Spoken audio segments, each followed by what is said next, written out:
முகத்தை பார்க்கவே உங்க குரலை கேட்கவே இந்த கால வேளையில் உங்க சமூகம் வருகிறோம். ஒளிமயமே தங்கமயமே ஒளிமயமே தங்கமயமே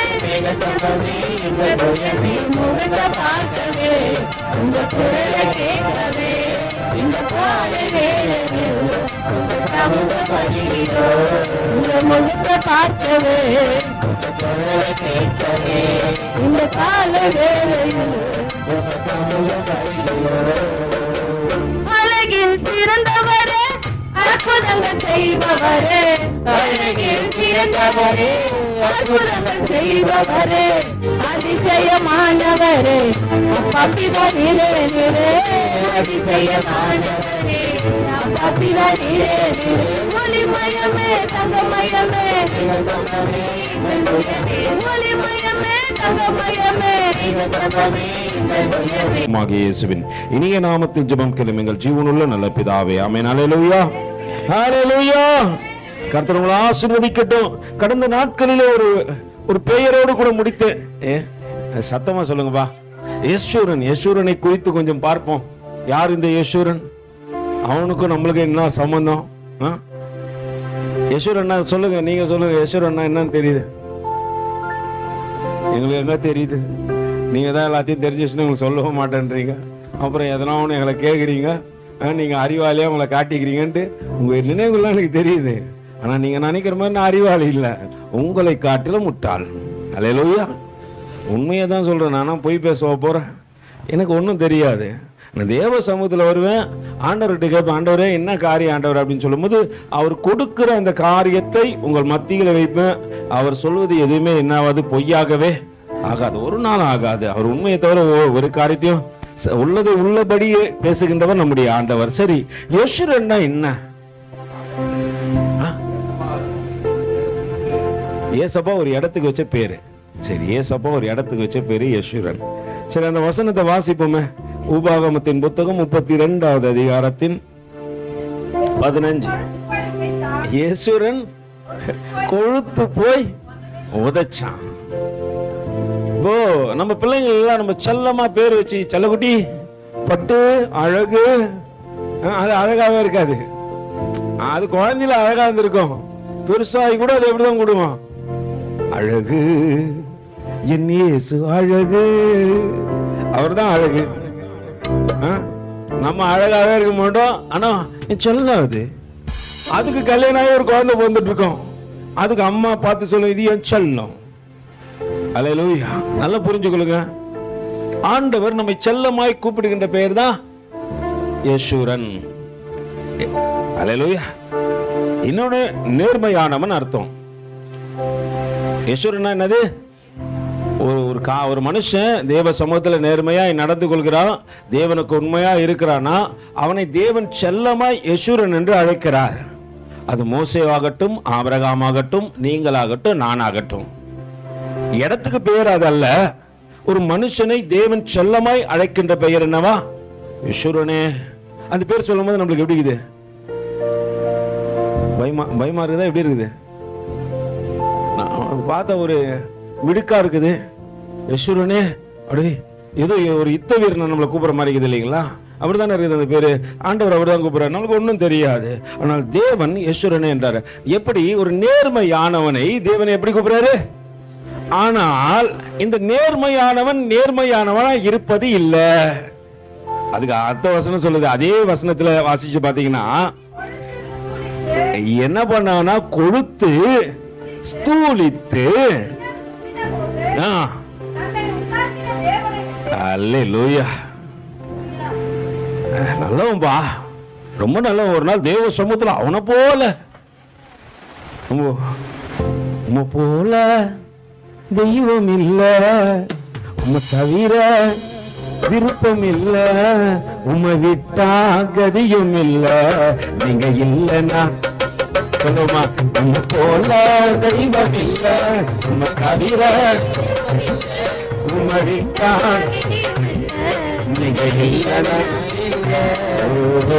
நன்றி சொல்ல வார்த்தையே இல்ல இல்ல. தன்னை உண்டாக்கின தேவனை விட்டு தன் ரட்சிப்பின் கண்மலையை நல்ல வந்தாயா? இப்ப யார அசட்டை பண்றா? ஏன்னா அவனுக்கு எல்லாம் கிடைச்சிடுச்சு. இப்ப புதுசா கிடைக்க வேண்டியது என்ன கிடையாது? ஒண்ணும் கிடையாது. அதனால அவன் ஒரு காரியம் செய்யறான். என்னன்னா, அங்க வேதம் சொல்லுகிறது, யெஷுரன் கொழுத்து போய் உதைத்தான், கொழுத்து துளுத்து தீனம் உடம்பு கொஞ்சம் பெருத்த போது, எனக்கு எல்லாம் இருக்குது, என்கிட்ட பலம் இருக்குது, ஸ்ட்ரென்த் இருக்குது, முன்னாடி நான் ஒல்லியா வடவடன்னு என்னை யார் உடலாம் அடிச்சிடலாம், நம்ம அனுஷ் மாதிரி. ஆனா அனுஷ் தான் இப்போ பிளாக் பெல்ட்டிங்க. அல்லேலூயா. அவன் வைக்கிற ஸ்டெப் எல்லாம் பார்த்தா நம்மளுக்கே பயமா இருக்கும். அவன் திடீர்னு இப்படின்னுவான். அவனை பாத்துக்கிறீங்களா? அல்லேலூயா. ஆனா இப்போ அனுஷ் ஒரு பாடி பில்டரா மாறிட்டாரு. அப்போ எல்லாரும் என்ன பண்ணீங்க? அனுஷை பார்த்து முன்னாடி மாதிரி அனுஷ் இப்படிதானா? அல்லேலூயா. நல்லா புரிஞ்சுக்கொள்ளுங்க. இப்போ அதுக்குன்னு நான் அனுஷ சொல்ல வரல, எக்ஸாம்பிளுக்கு அனுஷ சொல்றேன். நீ ஒண்ணு என்ன சொல்ற கூடாது, ஏய் பத்தியா ஐயா உன்னை பத்தி பேசிட்டாரு, இல்ல அதுல எக்ஸாம்பிளுக்கு சொல்றேன். இப்போ நம்ம எல்லாம் மாறிடுச்சு, சூழ்நிலைகள் மாறிடுச்சு, கர்த்தர் நம்மை உருவாக்கி விட்டார், எல்லாம் இப்போ மாறிடுச்சு என்பதற்காக நான் என்ன பண்ணக்கூடாது? என்னை ரட்சித்த தேவனை, அல்லேலூயா, அங்கே தேவன் நேர்மையானவனே என்று சொல்லித்தானே உன்னை தெரிந்து கொண்டார். ஆனா இப்ப என்னாச்சு? உன் நேர்மம் மாறிடுச்சு. உன் நேர்மம் முன்னாடி மாதிரி இல்ல, உன் செயல்பாடுகள் மாறிவிட்டது. அதுக்கு எக்ஸாம்பிளா ஒரு மனுஷனை காட்டுறேன். எக்ஸாம்பிள் காட்டி நான் இன்னைக்கு என்ன பண்ணேன், ஏன்னா மோசேனுடைய கடைசி வார்த்தைகளை இன்னைக்கு கொஞ்சம் முடிச்சுட்டு அடுத்த ஒரு அடையாளத்தை உங்களுக்கு காட்டணும். அங்கே அடுத்த வசனம் அப்படியே தொடர்ந்து இதே வாசகம். யெஷுரன் கொழுத்து உதைத்தான், கொழுத்து ஸ்தூலித்து நினம் முன்னின போது தன்னை உண்டாக்கின தேவனை விட்டு தன் ரட்சிப்பின் கண்மலையை அசட்டை பண்ணினான். அந்நிய தேவர்களால் அவருக்கு எரிச்சலை மூட்டினார்கள், அருவருப்பானவைகளால் அவரை என்ன பண்ணாங்க? அல்லேலூயா. அங்க வேதம் சொல்லுகிறது, அந்நிய தேவர்களினால அவருக்கு என்ன பண்ணாங்க? எரிச்சலை மூட்டினாங்க. ஆண்டவருக்கு ரொம்ப எரிச்சல் வருகிற காரியம் எது தெரியுமா? நம்ம நினைக்கிறோம், பிரதர் ஆண்டவருக்கு முன்னாடி போய் நான் ஐயப்பொங்கல்ல நின்னா, அல்லேலூயா, பொங்கல் வாங்கி தின்னா தப்பா? பக்கத்துல கை வச்சுக்கல தப்பா? கை கொடுக்கலன்னா அவன் தான் பொங்கல் வாங்கி தின்னான்னு அர்த்தம். இப்ப எல்லாம் கொடுத்துட்டு இருப்பாங்களே கைய, கை கொடுத்தாலும் நீ பொங்கல் வாங்கி தின்னது மாறவா போகுது? அல்லேலூயா. சரி, கவனிப்போம். அங்கே தேவனுக்கு எரிச்சல் மூட்டுகின்ற காரியம் என்ன? யெஷுரன் ஃபர்ஸ்ட் நேர்மையா தான் இருந்தான். அவன் நேர்மை என்று மாறி போனது. அவன் கொழுத்து போனான், தேவனை மறந்தான். ஒருவேளை சாலமோனை கொஞ்சம் அடையாளமா வச்சுப்போமா? நாணத்தை கொடுத்தாரு, நானும் தேசமெங்கிலும் பேசப்பட்டது, எல்லாம் வந்து வெள்ளியும் பொன்னியும் சகல காரியத்தையும் கொடுத்து அவனை பெற்றாளாக்கிட்டாங்க. இப்ப தலைவர் பார்க்கிறாரு, ரொம்ப அழகா சாலமோனை ஆராய்ந்து பார்த்த ஆராய்ச்சியாளர்கள் சொல்லுகின்றார்கள், அவன் வீதியில போனானா அவன் கண்களை பார்த்து மயங்காத பெண்கள் கிடையாதான். அவ்வளவு அழகா இருக்குமா அவன் கண்கள். நம்ம சில குழந்தையெல்லாம் எடுத்து பார்த்து சொல்லணும், திராட்சை கண்ணுன்னு அது டப்சா கண்ணுல பார்க்கும். பக்கத்துல கை வச்சிருங்க, நம்மளத்தான் சொல்றாரோ? அல்லேலூயா. நம்ம சொல்லுவீங்களா, குழந்தை பார்த்து ரொம்ப அழகாகுதுப்பா அது கண்ணு. ஆனா சாலமோனை தேவன் உண்டாக்கும் பொழுது அவ்வளோ அழகா உண்டாக்கினாராம். அவன் ரதத்துல போறான்னு சொன்னா கன்னி பெண்கள் எல்லாம் வந்து அந்த வீதியில நின்று அந்த ராஜாவை பார்க்கணும் பயப்படாச்சு. அவர் அவ்வளவு அழகாக்குறாம. அதனாலதான் என்ன பண்ணாங்க, தூரத்துல இருந்து ஒரு ஸ்திரீ என்ன பண்ணாங்க, தன்னிடத்துல இருந்து சிறந்ததை எல்லாம் எடுத்து வந்து அவங்க கிட்ட கொடுத்தாங்க. அந்த ஸ்திரீயும் இல்ல. அல்லேலூயா. அவர் அழகில மயங்கி போய் என்ன பண்றாங்க, அவர்களும் தங்களுடைய பறி கொடுத்து விட்டு தான் கடந்து சொன்னார்கள். ஆராய்ச்சியாளர்கள் இப்போ அவனுடைய ஜெனரேஷன் என்ன பண்றாங்களா, பிளட் டெஸ்ட் எடுத்து பார்த்து இது வித்தியாசமா இருக்கிறதை கண்டு இவன் சாலமோன் கோத்திரத்திலிருந்து பிறந்தவனை போல இருக்கிறது என்று சொல்லி இன்னைக்கு ஆச்சரியப்படுறாங்களாம். அந்த அளவுக்கு சாலமோனுடைய காரியங்கள் வித்தியாசமா இருந்துச்சான். ஆரம்பத்துல என்னவோ ரொம்ப தன்னை தாழ்த்தி, ஆண்டவரே சிறு பிள்ளையை போல இருக்கிற ஆண்டவரே, எனக்கு போக்கு மரத்தும் கல்யாணம் ஆயிட்டு சொல்றாரு, எனக்கு என்ன தெரியல, போக்கம் தெரியல, வரத்தும் தெரியல ஆண்டவர். இது யாரு சொல்லி கொடுத்தது? பாஸ்டமா தானே சொல்லி கொடுத்தாங்க. கல்யாணம் ஆயிட்ட பிறகு அவர் என்ன பண்ணாரா? ஆனா அப்படி சிறு பிள்ளைய போல இருந்தவன் துளித்தான், பெருதானான். தன்னுடைய வாழ்க்கை மாறின போது என்ன பண்ணிட்டான்? கொழுத்து போயிடுச்சு. தன்னை ரட்சித்த கண்மலையை மறந்துட்டான். அல்லேலூயா. ஆண்டவர் 8 பேரை தள்ளி எத்தனாவது அவனை நிக்க வச்சாரு? அல்லேலூயா. நிக்க வச்சதெல்லாம் மறந்துட்டான். தேவனை மறந்து விட்டு தனக்கு இஷ்டப்பட்ட வாழ்க்கை வாழ்ந்தான். தன் இச்சைகளுக்கு கண்களை மூடலையா? அல்லேலூயா. நல்லவன் சாலமோனை போல, ஒரு நல்ல சாலமோனை போல ஞானிகளை பாருங்க. இல்ல, உன்னத பாட்டுல அவ்வளோ வர்ணிப்பு. 3000 நீதிமொழிகளில் எழுதினானா சாலமோன்? 1 2 இல்ல, 3000 நீதிமொழிகளை எழுதின கூடியவன். நீங்க வேதத்துல போய் வாசிச்சு பாருங்க, அதுக்கு உள்ளே ரெஃபரன்ஸ் இருக்கு. நீங்க வெளியெல்லாம் தேடவே தேவையில்ல. இப்ப தேடி சொல்லுறதுக்கான நேரமும் எனக்கு இல்ல. அல்லேலூயா. அத்தனை நீதிமொழிகளை எழுதின சாலமோனுக்குள்ள ஏதோ ஒரு பிரச்சனை உள்ள வந்துச்சு. யெஷுரனே என்று யாரை கூப்பிட்டு கொண்டிருக்கணும்? தேவனே. சாலமோனு கண்டிப்பா அவ்வளவு நேர்மையா இருந்தான்டா, அவ்வளவு ஆட்சி அழகா செய்தான்டா. அவன் ஆட்சி செய்த 40 ஆண்டு காலங்கள் என்ன இல்ல, சமாதானம். தேசத்துல எல்லா இடத்துலயும் சமாதானம். அங்க என்ன ஒரு காரியமும் சேஞ்சஸ் ஆகாதபடிக்கு எல்லாத்தையும் என்ன பண்ணா? எதிரிகள் எல்லாம் பார்த்து கரெக்டா வேற வைத்தான். ஒருத்தருக்கும் தெரியக்கூடாதபடிக்கு ரகசியமா வைத்தான். தன் தேசத்தை ரொம்ப அழகா என்ன பண்ணா? கோட்டை வாசல்களை கட்டினான், குதிரை லாயங்களை கட்டினான். அவனை போல செயல்பட்டவர்கள் ஒருவரும் இல்ல. அத்தனை ஞானவானாகிய சாலமோனுடைய வாழ்க்கையில என்ன வந்ததோ தெரியவில்லை. தேவனை மறந்து போனான். பாகால்களுக்கு கோயில்களை திறந்தான், அதை கும்பிட்டான், வணங்கினான். தேவனுக்கு பிரியமில்லாத காரியத்தை செய்தது மட்டுமல்ல, தன் ஜனங்களையும் வழிமாறச் செய்தான். நம்ம அதானே பார்த்திருப்போம். சாலமோனை பத்தி தானே, சாலமோனை பத்தி தானே இந்த பிளாக் புக்ஸ் அப்படின்னு சொல்லிட்டு கருப்பு புத்தகத்தை எழுதினவர் யார் தெரியுமா? சாலமோன். என்ன பண்ணிட்டான்? பொல்லாத ஆவிகளோடு கூட அநேக உறவுகளை வைத்துக் கொண்டு அதை மற்றவர்களுக்கு சொல்ல வேண்டும் என்று சொல்லி என்ன பண்ணாங்களா? இந்த புக்கை ஆராய்வதற்கு 3 பேர் போனாங்க. ஒரு வாலிபன், 2 திருமணமான கணவனும் மனைவியும் போனாங்களாம். கடந்த வாரத்துல சொல்லி இருப்பேன்னு நினைக்கிறேன். அதுல ஒரு வாலிபன் திருமணம் ஆவதற்கு, அதாவது அவன் அந்த ஆராய்ச்சியை முடிக்கும் போது அவனுக்கு திருமணம் ஆனபடினால அவன் தப்பித்து கொண்டான். அதனால வீட்டில கொஞ்சம் கிரியைகள் நடந்தது. ஆனால் அந்த 2 கணவனும் மனைவியும் தேவனை விட்டு விலகிட்டாங்களாம். ஆண்டவர் கொஞ்சம் என்ன பண்ணிருக்கலாம்? இந்த இவனுக்கு இறங்க காட்டிருக்கலாமே, கொஞ்சம் மன்னிச்சிருக்கலாமே. அவன் இரக்கம் கட்டவும் இப்போ ஏனோக்குடைய புத்தகத்தை ஆராய்ந்து பார்க்கிறார்கள். ஏனோக்குக்கு தனியா புத்தகங்கள் தெரியுமா? எத்தனை பேருக்கு தெரியும்? தெரியாது. இருக்குதா? அங்க தள்ளப்பட்ட ஆகமத்துல கூட அதை சேர்க்க மாட்டேன்றாங்க. ஏன்னா யோனோக்கு சொல்றாரு, புத்தகத்துல எழுதப்பட்டிருக்கு. ஏனோக்கு பேசினாரா நம்மளுக்கு ரெஃபரன்ஸ் தெரியாது. ஆனா அந்த புத்தகத்துல எழுதப்பட்டிருக்கிற காரியம், தள்ளப்பட்ட தூதர்கள் எல்லாம் மனம் மாறி ஆண்டவர்கிட்ட மன்னிப்பு கேட்ட ஏனைய ஆண்டவர் நரகத்தின் வாசல்களை திறந்து வைத்தார். அவர் மன்னிக்கின்ற தேவன் அல்லவா? அவர் மன்னிப்பதற்காக என்ன பண்ணாரு? ஆண்டவரே என்ன மன்னிச்சிருங்கன்னு கேட்டா உடனே மன்னிச்சிருவார். தாவீது பாருங்க, தான் தப்பு பண்ணிட்டான், நாத்தானால கண்டிக்கப்படும் பொழுது ஆண்டவரிடத்துல போய் சொல்ற, ஆண்டவரே என்ன மன்னிச்சுங்க ஆண்டவரே, எங்கேயோ குப்பையில கடந்த ஆண்டவரே, எங்கோ நான் வாழ்ந்தேன், அறியாமல் அலைந்தேன், என் நேசர் தேடி வந்தீர்.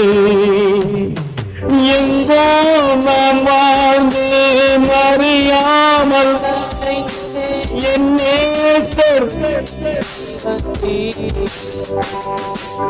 எங்கோ வாழ்ந்து கொண்டிருந்தவனை எல்லாம் அழைத்து வந்து அழகுபடுத்தி தேவன் தேவ சமூகத்தில் நிற்க வைக்கிறாரு. நான் இப்ப கொஞ்சம் துணித்து எனக்கு கொஞ்சம் திறமை வந்தவனே யார மறந்துடுறேன். அல்லேலூயா. இது சரியா தப்பா? பக்கத்துல கேட்கறதுக்குங்க, கரெக்டா தப்பா பிரதர்? என்ன சொன்னாங்க? கரெக்ட்னு சொன்னாங்களா? தப்புன்னு சொன்னாங்களா? எத்தனை பேர் தப்புன்னு சொன்னாங்க? அல்லேலூயா. உண்டாக்கின கர்த்தரை மறக்கின்ற காரியம் வருகிறது. இந்த ஆண்டவர் மோசை கொண்டு ஒரு காரியத்தை அங்க சொல்றாரு. என்னமா? வாசிங்கம்மா. 16 வந்து வாசிங்க. அந்நிய தேவர்களால் அவருக்கு என்ன பண்றாங்க? எரிச்சல் முட்டுறாங்க. அல்லேலூயா. எப்படின்னு கேக்குறீங்க? கர்த்தரை காட்டிலும் எதனா உயர்ந்ததா வச்சீங்கன்னா அது அந்நிய தெய்வர்கள். கர்த்தரை காட்டிலும் பிரதர் சிலர்லாம் பாத்தீங்கன்னா அது இல்லைன்னா என்னால என்ன பண்ண முடியாது, இருக்க முடியாது. சிலர்லாம் நைட்ல படுங்க தலகாணி கொடுக்க மாட்டாங்க பக்கத்துல இருக்கிறவனுக்கு. இது இல்லைன்னா எனக்கு தூக்கமே வராது. I am not sleeping that. என்ன பண்ண மாட்டீங்க கூட அதெல்லாம் கேட்காது. அது காலுக்கு வச்சு பட்டாலும் படுப்பின தவிர அந்த மாதிரி எல்லாம் இருக்கிறாங்க பாத்துக்கிறீங்களா? அதெல்லாம் அந்நியம். நீ எதை தேவனை காட்டிலும் சிறந்தது என்று அதிகமா நேசிக்கிறையோ, நீ சொல்லும் எங்க பொறுத்த நாங்க கடவுளை காட்டில நேசிக்கிறோம் அப்படின்றிய. இல்ல இல்ல, என்னைக்கு கர்த்தரையே மறக்கக்கூடிய அளவுக்கு அதுக்கு நீ முக்கியத்துவம் கொடுக்கிறியோ அதெல்லாம் தேவனுக்கு எரிச்சல் உண்டாக்குகிறது. உன்னை எசிரனை என்று தான் அழைத்தார் தேவன். அல்லேலூயா. நீ ரொம்ப நல்லவனா இருந்த, தேவ சமூகத்துல உன்னை கொண்டு வந்தாரு, உன்னை நிக்க வச்சாரு. அங்க வேதம் சொல்லுகிறது அந்நிய தேவர்களினாலே அவருக்கு என்ன பண்றாங்க, யாருக்கு, அவருக்கு எரிச்சல் முட்டுறாங்க. உன்னை வெறுப்பேத்துறோம் பாரு. அல்லேலூயா. நம்ம எதை புரிஞ்சுக்க மாட்டோம் தெரியுமா? நம்ம ஆண்டவர் எப்படிப்பட்டது தெரியுமா? அவருக்கு கொடுக்கவும் தெரியும். ஆமா ஆமா, அல்லேலூயா. அவர் கொடுத்துருவாரு, கொடுத்தா கிருபையா கொடுப்பாரு. தாவீதுக்கு கொடுத்தாரு நிலையான வாசல் ஸ்தலத்தை. ஏன்னு கேளுங்களா, தாவீது எல்லா நேரத்திலும் தான் தப்ப உணர்ந்துருவான். சவுலுக்கும் கொடுத்தாரு. முதல் ராஜா நீ தாண்டா, the best king. சவுல போல ஒரு நல்லவன் கிடையாதுங்க. நீங்க வேதத்துல போய் வாசிச்சு பாருங்களா, சவுல போல ஒரு நல்ல ஒருத்தரும் கிடையாது. சும்மா இல்லங்க, சாமுவேலை பார்க்க போனால அவன் என்ன தெரியுமா சொன்னான், கையில ஒண்ணும் இல்லையே, எப்படிப்பா ஒரு தீர்க்கதரிசி போய் பாக்குறது, அவ்வளவு நல்லவன், அவ்வளவு பர்ஃபெக்ஷன். அல்லேலூயா. நம்ம கைவீசம்மா, கைவீசு. அல்லேலூயா. நம்ம சர்ச்சுக்கு வந்தாலே கைவீசுதான், கடைக்கு போறதுக்கு இல்ல. சர்ச்சுக்கு வந்தாலே பைபிள் எடுக்காது. இது எடுக்கிறதுக்கு ஒரு ஆள் வேற, ஒரு அசிஸ்டன்ட் வைக்கணும். அல்லேலூயா. நல்லா புரிந்து கொள்ளுங்க, தேவனுக்கு பிரியமில்லாத நடக்கை ஒரு காரியமும் வாழ்க்கையில இருக்க கூடாது. தேவனை வெறுப்பேற்றுற விஷயம், கோபப்படுத்துற விஷயம், கோபம் மூட்டுகிற விஷயத்தை ஜனங்கள் செய்தார்கள். அல்லேலூயா. அங்க வேதம் சொல்லுகிறது, அந்நிய தேவர்களால் அவருக்கு எரிச்சல் மூட்டினார்கள், அருவருப்பானவைகளால் அவரை கோபப்படுத்தினார்கள். அவர்கள் பல யாருக்கு பலி இல்ல, தேவனுக்கு பலி இல்ல. தங்கள் அறியாதவைகளும் தங்கள் பிதாக்கள் பயப்படாதவைகளையும் நூதனமாய் தோன்றின என்ன புது தெய்வங்களாகிய, எது நூதனமா தோன்னா அது என்ன தெய்வம்? நியூ, புதுசா ஒண்ணு தோன்றுது. இப்போ அப்படி வேதத்துல தோன்ற தெய்வம் இருக்குதா? அல்லேலூயா. இருக்குது. நீங்க சரியா படிக்கல, நீங்க சரியா படிக்கல. நான் காலையில வந்து படிச்சேன், ஆண்டவர் எனக்கு காமிச்சாரு. அல்லேலூயா.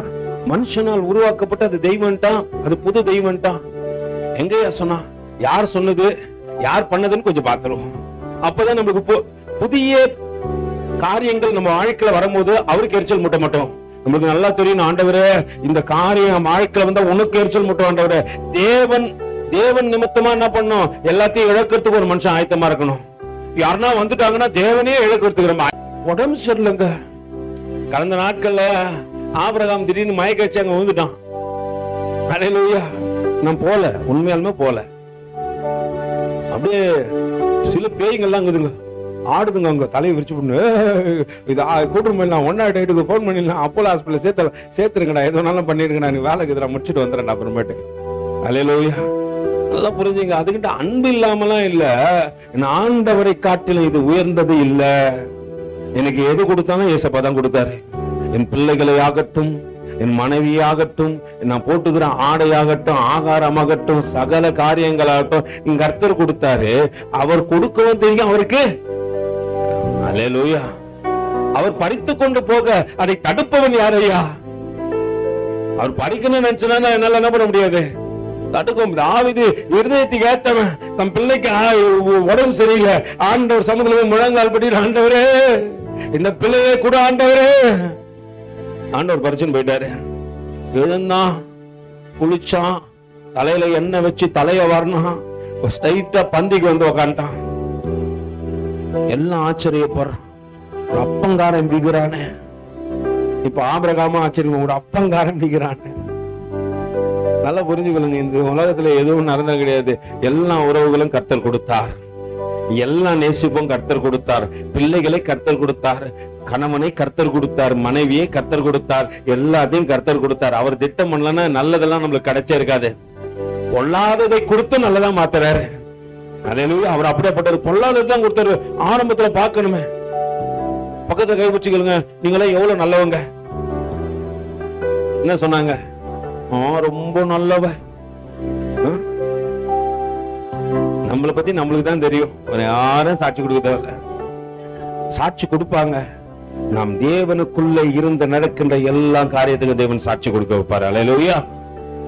நல்லா புரிஞ்சுங்க. இங்கே என்னையா நடந்தது, அப்படி யார் இங்க வேதத்துல இருக்கிறாங்க என்பது கொஞ்சம் ஒரு சின்ன கண்ணோட்டமா பார்ப்போம், எடுத்து வாசிப்போம். 2 ராஜாக்களுக்கு எழுதின நிருபம்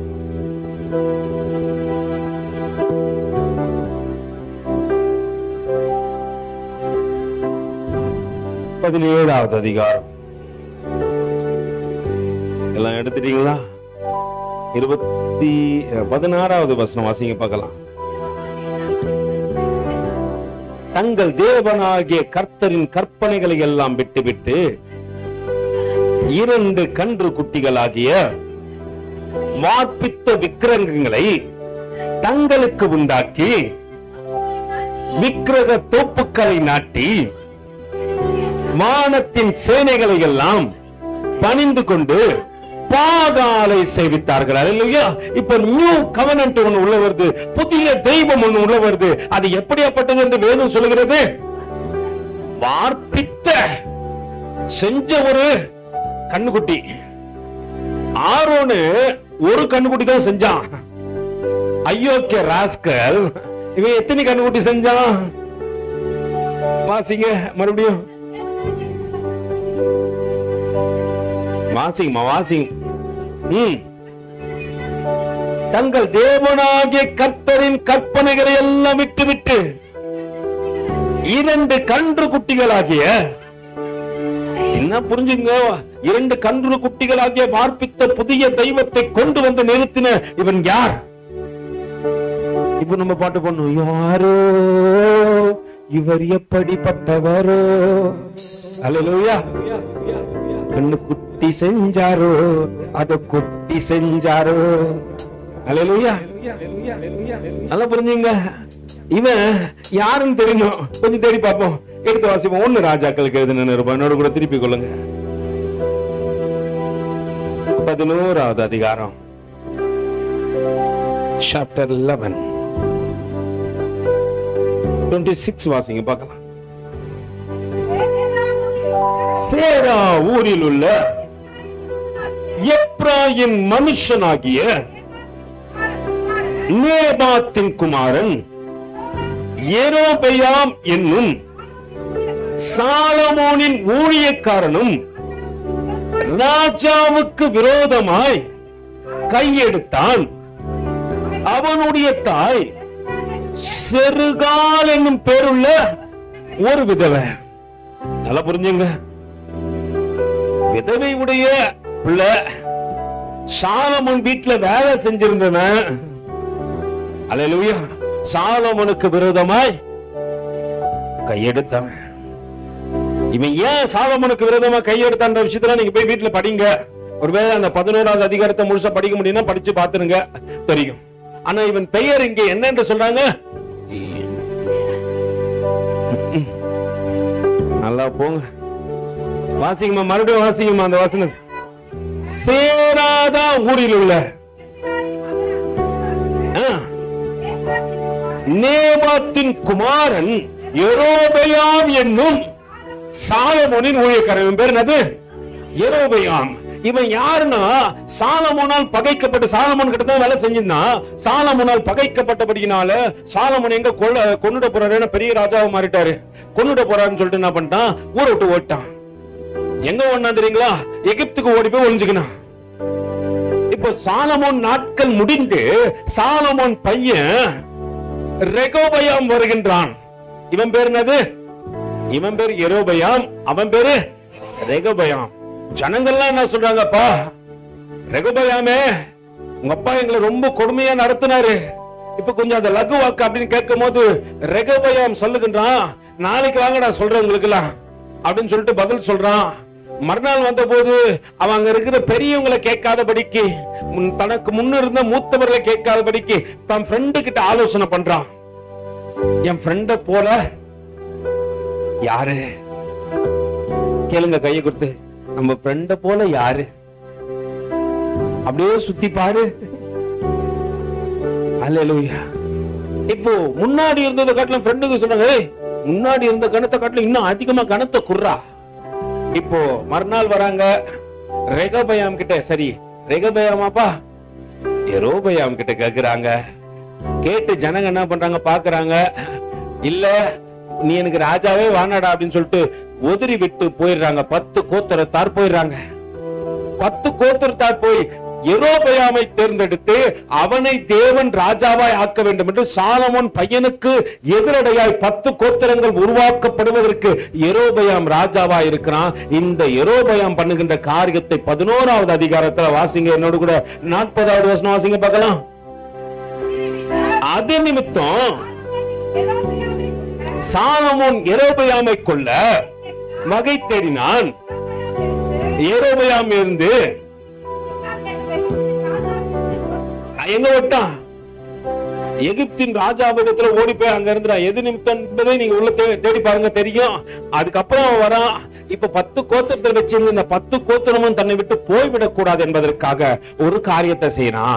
2 கண்ணு குட்டிகளை உருவாக்கி அந்த கண்ணு குட்டிகளை இஸ்ரவேல் ஜனங்கள் 10 கோத்திரங்களும் தொழுது கொள்ளணும், தன்னை விட்டு அவங்க எங்க போயிடக்கூடாது, இஸ்ரவேலுக்கு போய்விடக் கூடாது என்ற அந்த காரியம் வந்த போது அவன் இந்த காரியத்தை செய்ய துணிகரம் கொண்டான். அதனால ஆண்டவர் என்ன சொல்றாரு, தனக்கு எரிச்சல் மூட்டுகின்ற காரியத்தை செய்யாத. நீ ஆண்டவரை பகண்டு சொல்லலாம் சொல்லுவீங்களோ, பிரதர் நான் வீட்லயே இருந்து ஜெபம் பண்றேன் பிரதர். என்கிட்ட ஒரு தங்கச்சி பேசுவாங்க, அந்த தங்கச்சி சொல்லுவாங்க, அம்மா நான் சொல்லுவேன் எப்பயுமே, அம்மா சர்ச்சுக்கு போங்கம்மா, தேவனை தேடுங்கம்மா. அவங்க சிஎஸ்ஐ, கேளுங்க கவனமா, அவங்க யாரு? சிஎஸ்ஐ. அவங்க கிட்ட சொல்லுவேன், சர்ச்சுக்கு போங்கம்மா, தேவனை தேடுங்கம்மா. இல்ல பிரதர் நாங்க வாரமானோ டிவில பாக்குறோம் பிரதர். எங்க பாக்குறாங்களா? டிவில பாக்குறோம் பிரதர். யார பாக்குறாங்களா? யாரோ ஒருத்தர் பாக்குறாங்க. நீ டிவில அதைத்தான் பாக்குறியா, வேற எதுனா பாக்குறியா? தேவ சமூகத்துல வந்தாதான் தேவ பிரசன்னம் ஒண்ணு நிரப்போம். நீ வீட்டுல இருந்துன்னு தேவ பிரசன்னம் என்ன நிரப்போம் நிரப்போம் நிரப்போம். எப்படி நிரப்போம்? நிரப்போமா? நம்ம ஆலயத்துல இருக்கிற மாதிரி அந்நிய பாஷைகள் யாம்பரதுல வீட்டுல வருதுல, இது பரிசுத்த ஸ்தலம், தேவன் உலாவுகின்ற இடம். பக்கத்துல சொல்லு, எங்கள் மத்தியில் உலாவிடும் எங்களோடு என்று வாசம் செய்யோ, எங்கள் சபையிலே எங்களோடு என்று வாசம் செய்யோ,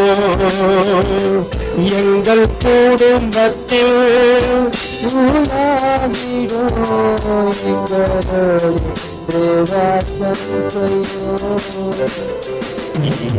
மனுஷர்கள் வாசம் செய்பவரே, எங்கள் நடுவிலே தீபம் வீடும் தெய்வமே, உமக்கு சிங்காசனம் அமைத்திட உம்மை துதிக்கிறோம் இயேசுவே. பரிசுத்த அலங்காரத்துடனே உம்மை தொழுகிறோம் இயேசுவே. உமக்கு சிங்காசனம், உமக்கு சிங்காசனம் அமைதிட உம்மை தொழுகிறோம். கையோடு கூட வந்தீங்க. பரிசுத்த அலங்காரத்துடனே உம்மை தொழுகிறோம் இயேசு. எங்கள் மத்தியில் மூலாவிடோம் எங்களோடு வாசம் செய்யும். எங்கள் சபையிலே எங்களோடு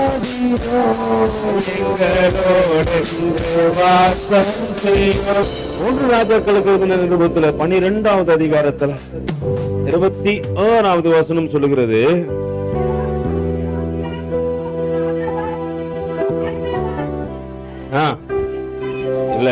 இல்ல அதுதான் எரோபயாம் இப்போது ராஜ்யபாரம் தாவீது வம்சமாய் ஏன்னா அவங்க ஆலயத்துக்கு போறாங்க அப்படி என்பதை அறிந்தபடியினால அங்க நடக்கின்ற காரியத்தை பாருங்க.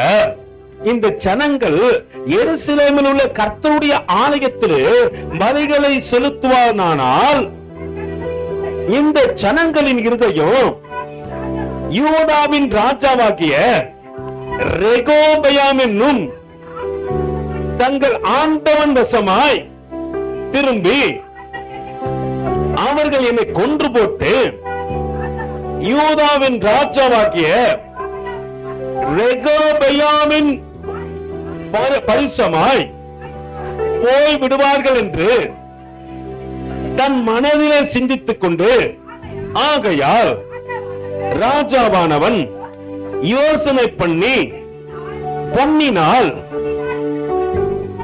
2 கன்று குட்டிகளை உண்டாக்கி ஜனங்களை பார்த்து, நீங்கள் எருசலேமுக்கு போகிறது உங்களுக்கு வருத்தம், இஸ்ரவேலரே இதோ இவைகள் உங்களை எகிப்து தேசத்திலிருந்து மரப்பண்ணின உங்கள் தேவர்கள் என்று சொல்லி ஒன்றை பெத்தேலிலும் ஒன்றை தானிலும் ஸ்தாபித்தான். இந்த காரியம் பாவமாயிற்று. ஜனங்கள் இந்த ஒரு கன்று குட்டிக்காக தான் மட்டும் போவார்கள், அவர்கள் கர்த்தரை தொழுது கொள்ள போகின்றார்கள். ஆனால் இங்க யெரொபெயாமுக்கு என்ன வந்துச்சு, போயிட்டாங்கன்னா திரும்பி வரமாட்டாங்கடா. ஜனங்களிடத்துல வஞ்சிக்க வேண்டிய காரியத்தை வஞ்சிக்கணும் என்ன பண்ணக்கூடாது, வரமாட்டாங்க என்பதை அறிந்தபடினால ஒரு காரியத்தை செஞ்சா, 2 கண்ணு குட்டியை உண்டாக்கினா அதை வச்சு ஜனங்களை போக கூடாதபடிக்கு அவன் அடக்கி போட்டான். அது தெய்வங்கள் அல்ல. அல்லேலூயா. அது என்னல்லப்பா, அது தெய்வம் அல்ல, மனுஷனால் வார்ப்பிக்கப்பட்ட புதிய. அதைத்தானே நம்ம உபாகமத்துக்கு எழுதின நிருபத்துல பார்த்தோம். 32வது அதிகாரத்துல 15, 16, 17 அந்நிய தேவர்களால் தனக்கு என்ன பண்ணாங்க, அவருக்கு எரிச்சல மூட்டுறாங்க. அருவெறுப்பானவைகளினால் அவரை கோபப்படுத்துறாங்க. கண்ணுக்குட்டியை வச்சு அவரை கோபப்படுத்துறாங்க, எரிச்சல மூட்டுறாங்க. தேவனுக்கு பிரியமில்லாத காரியத்தை செஞ்சுட்டு ஆண்டவரே என்ன மன்னிச்சிருங்க ஆண்டவரே. நம்மள ஆண்டவர் எப்படிதான் கூப்பிட்டாரு, ஈஸ்வரனே நேர்மையானவனே, உன்னை போல நான் ஒருத்தரையும் பார்க்கலப்பா, நீ எனக்காக எல்லாத்தையும் செய்வன்னு நினைச்சுதானே உன்னை தெரிஞ்சு கொண்டு உன்னை அழைத்து கொண்டு வந்த. பாவத்துல கிடந்த உன்னை பரிசுத்தப்படுத்தினது எதற்காக, என்னை தொழுது கொள்வா என்பதற்காக தானே. இன்னைக்கு உன்னை வஞ்சிக்கிற ஒரு மனுஷனுடைய சத்தத்தை கேட்டு அவன் பின்னாடி போறியா, அவன் உன்னை விடக்கூடாதபடிக்கு பொல்லாத காரியத்தில் சிக்க வைத்துக் கொள்ள உன் பரிசுத்தத்தை கெடுக்க பார்க்கிறான். இன்னைக்கு கெடுக்க பார்க்கிறவன் என் கண்ணுக்கு எப்படித்தான் தெரியறான், மேன்மையா தெரியறான் பிரதர். ராஜா அவன் எதை சொன்னாலும் கேட்கணும், ராஜா எதை சொன்னாலும் கேட்கணும். அப்படி இருக்காதீங்க. கர்த்தர் சொன்னாலும் எந்த மனுஷன் சொன்னாலும் என்ன பண்ணாதீங்க, கேட்காதீங்க. ஒரு காரியம் தேவ சமூகத்திலிருந்து புறப்படுதுன்னா இது வேதத்துல இருக்குதான் நீ ஆராய்ஞ்சு பார்க்கணும். அல்லேலூயா. அதை விட்டுட்டு நீ என்ன பண்ற கூடாது, இஷ்டத்துக்கு ஐயோ ஒரு அப்படியே கரெக்டா சொல்லுவாரு. பொல்லாத வழியில உன்னை நடத்துற மனுஷன் எப்படி ஒன்னாலும் சொல்லுவான், நீ எப்படி இருந்தாலும் பரவாயில்லமா. உன்னை கர்த்தர் என்ன பண்ணுவாரு, இங்க மதுரையில நம்ம பிரதர் ஒருத்தர் இருக்கிறார், நம்ம பிரதர் இல்ல, அவர் வேற ஒரு பிரதர், பேரு மட்டும் நான் பெத்த பேரு ஜஸ்டின். ஜஸ்டின் தானே அவர் பேரு? ஆமா ஜஸ்டின் தான் நினைக்கிறேன். அவர் சொல்லுவாரு, நீ இனி செய்ய போற பாவத்துக்கு முன்னாடி செஞ்ச பாவத்துக்கு ஆண்டவர் சிலுவையில் என்ன பண்றாரு, அதனால நீ பாவம் செய், தப்பு கிடையாது. நீ தலையில கலர் வச்சா தப்பு கிடையாது. நீ போய் மத்தவங்கள போல சினிமா பார்த்தா தப்பு கிடையாது. உலகத்தான தானையா பண்றான். வேறு பிரிக்கப்பட்ட நீ அப்ப என்ன புதுசா பண்ணுவ? நான் அதுக்குன்ட்டு பிரதர் அதுக்குன்ட்டு நாங்க பார்க்கவே கூடாதா? பாரு பாரு, கர்த்தருடைய நாம அங்க மகிமைப்படணும் பாரு. அல்லேலூயா. தேவனுடைய நாமத்தை மகிமைப்படுத்துவதற்காகத்தானே தேவன் உன்னையே நீ வேறு பிரிச்சு தெரிஞ்சு கொண்டாரு. இன்னைக்கும் நான் அதே பழைய வாழ்க்கையில் தான் பிரதர் இருப்பேன். நான் என்ன பண்ண மாட்டேன், மாறவே மாட்டேன். ஆனா பாட்டு மட்டும் பாடுவேன், நம்ம மாறவே. பகல கை கொடுத்து மாறிட்டியா? கேளு கேளு, கையை கொடுத்து மாறிட்டியாமா? மாட்டியாப்பா? மாறியப்பா? மாட்டியா இருக்கேளு? நல்லா புரிஞ்சுங்க, நீ மாறணும்னு கர்த்தர் ஆசைப்படுறாரு, அதுக்காகத்தான் உன்னை அழைச்சு வந்தாரு. ஆனா நான் மாறவே இன்னும் கர்த்தருக்குள்ள வந்து ஞானசானம் எடுத்த மாறலையா? இங்க ஞானசானம் எடுத்து என்ன பண்ணல? அல்லேலூயா. கர்த்தர் உன்னை பார்த்து கொண்டு இருக்கிறாரு. நீ செய்கின்ற அநியாயத்துக்கு தக்கதாக கூலியை பெற்றுக் கொள்வாய். பலிபடத்திலிருந்து ஊழியக்காரனா சொல்றேன், நீ கர்த்தருக்கு விரோதமா காரியம் செஞ்ச ஞானஸ்தான தொட்டியில முழுகி இருந்த ஆண்டவரே, நான் புதுசா மாறிட்டேன் ஆண்டவரே, இப்போ நான் உனக்கு புள்ள, எங்க வீட்டுக்கே தொல்ல, ஆனா இப்போ உனக்கு நானு. அல்லேலூயா.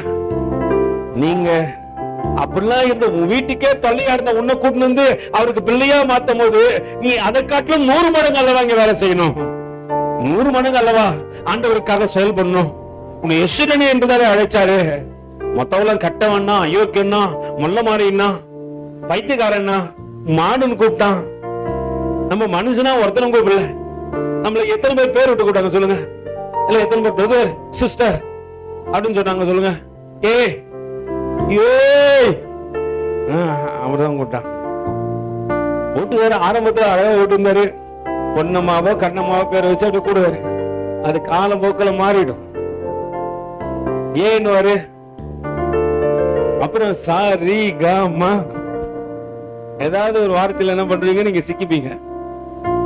அல்லேலூயா. அன்னைக்கும் நான் அடக்கம் வரல, இன்னைக்கும் வரல. அல்லேலூயா. நல்லா புரிஞ்சுங்க, தேவன் உன்னை மாற்ற விரும்புகின்றார்.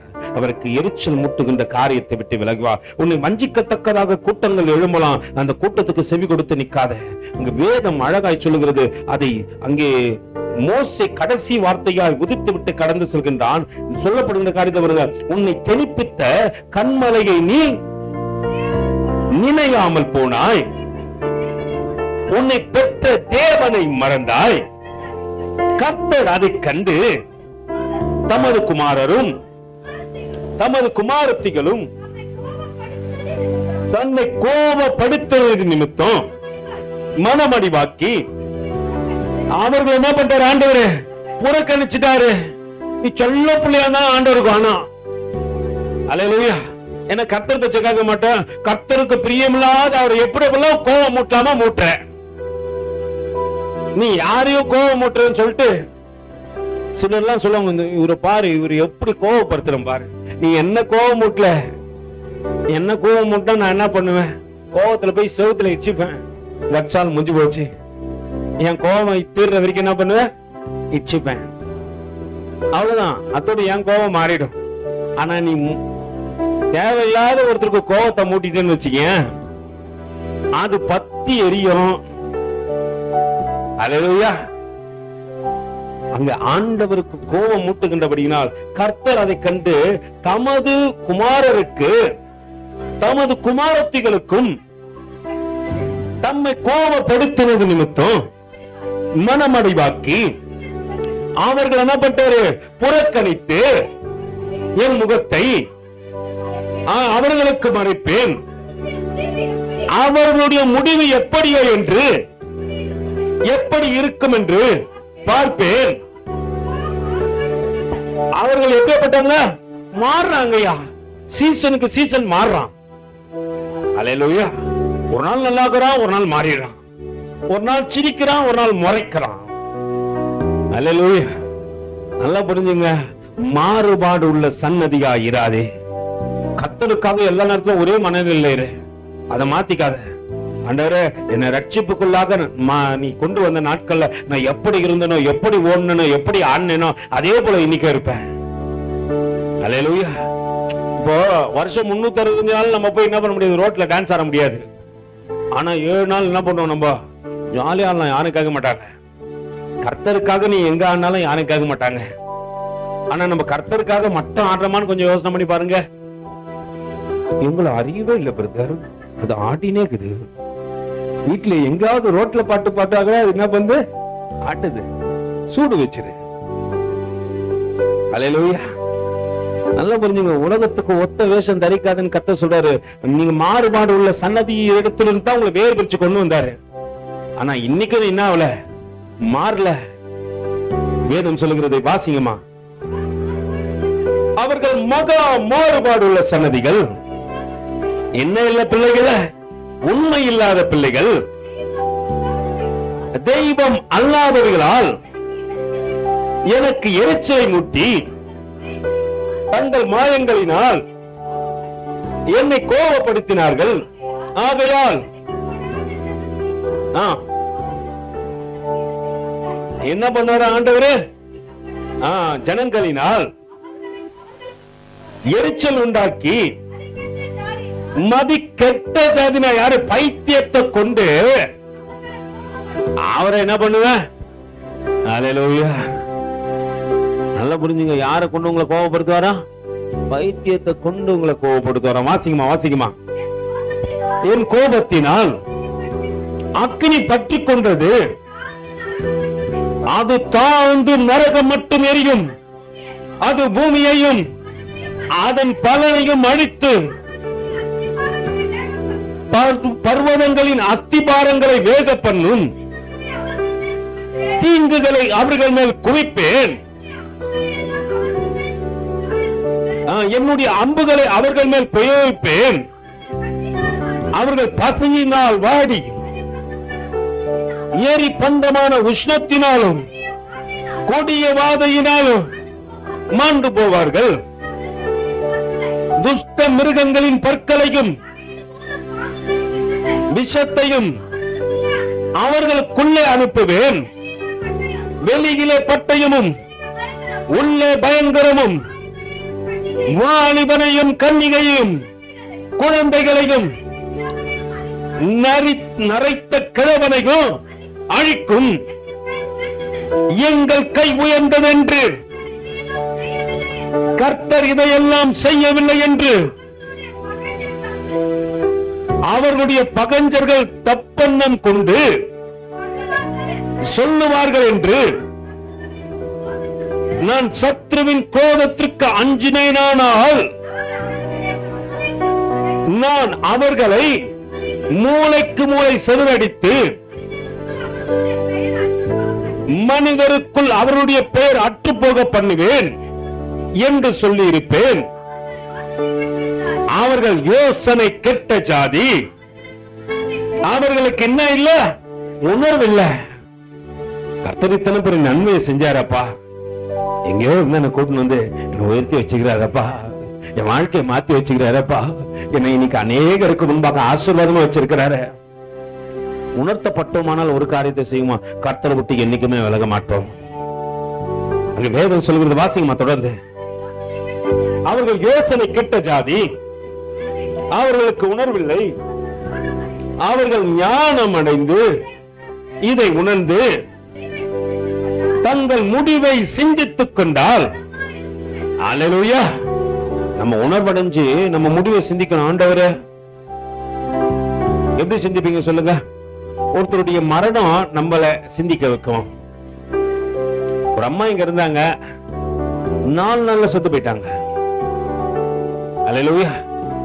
அவங்க போராடினாங்க, வாழறதுக்காக என்ன பண்ணாங்க, ரொம்ப போராடினாங்களா இல்லையா? ஏதாவது ஒரு வேலை செய்வாங்க, வேலை செஞ்சு என்ன பண்ணாங்க, போராடினாங்க, தங்களுடைய வாழ்க்கையை காப்பாற்றிக் கொள்ள ஒரு சதக்க முயற்சி பண்ணாங்க. ஆனா உணர்வடைஞ்சிருந்தாங்கன்னா என்ன பண்ணிருப்பாங்க சொல்லுங்க?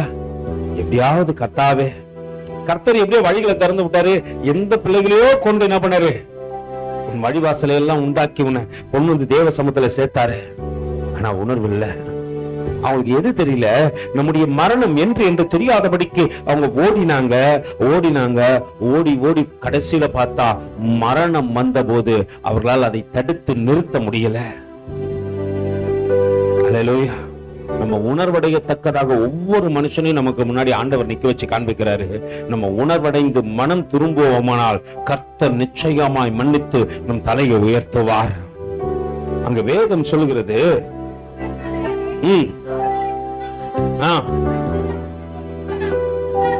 இருந்தாரானால் ஒருவன் 1000 பேரை துரத்தி ஓட்டுவது எப்படி? தங்கள் கண்மலை நம்முடைய கண்மலையை போல் அல்ல என்று நம்முடைய சத்துருக்களை தீர்மானிக்கிறார்கள்.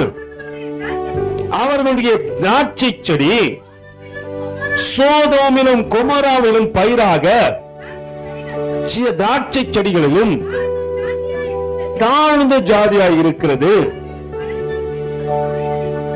அவைகளின் பழங்கள் பித்தும் அவைகளின் குலைகள் கசப்புமாய் இருக்கிறது. அல்லேலூயா, அல்லேலூயா. எப்படிதான் வலு சர்ப்பங்களின் விஷமும் விரியன் பாம்பின் கொடிய விஷமுமாம். இது என்னிடத்தில் வைக்கப்பட்டு இல்லையோ பழி வாங்குவதும் பதில் அளிப்பதும் யாருக்குரியது? நம்மளே போயிடும் பழி வாங்குறதுக்கு. அல்லேலூயா. பழி வாங்குறதும் பதில் அளிப்பது யாருக்குரியது? நம்ம என்ன பண்ணோம்? அல்லேலூயா. பார்த்தேன் நேத்து, நீங்க வாய முட்டிங்கோ. அல்லேலூயா. பழி வாங்குறதும் பதில் அளிப்பதும் கர்த்தருடைய காரியம். கர்த்தாவே நீ பாத்துக்க ஆண்டவரே, நான் ஊழியமா வந்திருக்கிறேன். என்ன சொல்லிருக்கணும்? நீ எப்படா கண்ணாடிய திறக்காம பேசுவ? தரடா உன் கண்ணாடிய. பழி வாங்குவதும் பதில் அளிப்பதும் விடக்கூடாது. கோட்டு சட்டையெல்லாம் கட்டிட்டு என்ன பண்ணும்? அல்லேலூயா. பழி வாங்குறதும் பதில் அளிப்பதும் கர்த்தருடைய காரியம். உன்னை கர்த்தர் ஒரு நாள் என்ன பண்ண மாட்டாரு, உன்னை காக்கின்றவர் தன் கண்மனையை காப்பது போல உன்னை காத்துனுகிறாரு. ஒரு சேதமா வர விட மாட்டாரு. Don't fight with you. நீ ஃபைட் பண்ணாத, கர்த்தர் ஃபைட் பண்ண மாட்டாரு. நீ கம்முன்னு இருந்தனா கர்த்தர் அவனை கீழே இறக்கிட்டு இருப்பாரு. நீ கத்துனால கர்த்தருக்கு விட்டு போயிட்டாரு, நீயே கத்திக்கொண்டு. அல்லேலூயா. நல்லா புரிஞ்சுங்க. கர்த்தர் இடத்துல முறையிடுவோம். ஆண்டவரே நீ பாத்துக்க ஆண்டவரே, அவன் பலத்தவனா இருக்கலாம், பணத்துல பெருத்தவனா இருக்கலாம், யாரவனாலும் இருக்கட்டமே, அவனை உன் கண்களுக்கு முன்பாக கொண்டு வந்து தேவன் நிக்க வைப்பார். அல்லேலூயா. நீ அவங்கள தேடி போதல, அவங்க உன்னை தேடி வருவாங்க. நல்லா புரிஞ்சுங்க. ஆனா நான் போய் ஃபைட் பண்ணேன்னு வச்சுக்கிய, கர்த்தர் உன்னை விட்டு போயிடுவாரு. அந்த பாத்திரங்களை வாங்குற வரைக்கும் ஆண்டவர் யாரு கூட தான் இருந்தாரு? நம்ம கூட தான் இருந்தாரு. நடுவுல போயிட்டாரு. வேணாமா, துதிச்ச வாயா இது. நல்லா புரிஞ்சுங்க. அது நம்ம காரியம் கிடையாது. நம்ம பலிபீடத்துல நிக்கிறோம். அதை நம்ம யோசனை பண்ணுவோம். ராஜாவின் வார்த்தையை பேசுற நாம நய வசனிப்பான வார்த்தைகளை ஒரு நாள் என்ன பண்ணக்கூடாது, பேசக்கூடாது. அவன் பேசிட்டான், உலகத்தான் இடிச்சுட்டானா கர்த்தர் விட மாட்டாரு. கர்த்தர் அதயத்தில் நிக்க வச்சிருவாரு. அல்லேலூயா. உங்களுக்கு தெரியாத ஒரு காரியம் உண்டு. ஒருவேளை இருங்க, 1 ராஜாக்கள் நினைக்கிறேன். ஒரு காரியத்தை உங்களுக்கு எடுத்து காண்பிக்கிறேன். ஆண்டவர் ஏவுகின்றபடியினால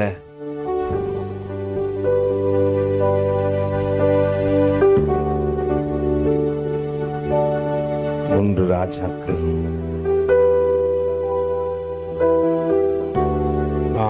13வது அதிகாரத்துல 3-4 வசனம் வாசிங்க பார்க்கலாம். அன்றைய தினம் அவன் ஒரு அடையாளத்தை சொல்லி இந்த பலிபீடம் வெளித்து அது மேலுள்ள சாம்பல் எல்லாம் கொட்டி போவோம், கர்த்தர் உரைத்ததற்கு இதுவே அடையாளம் என்றா.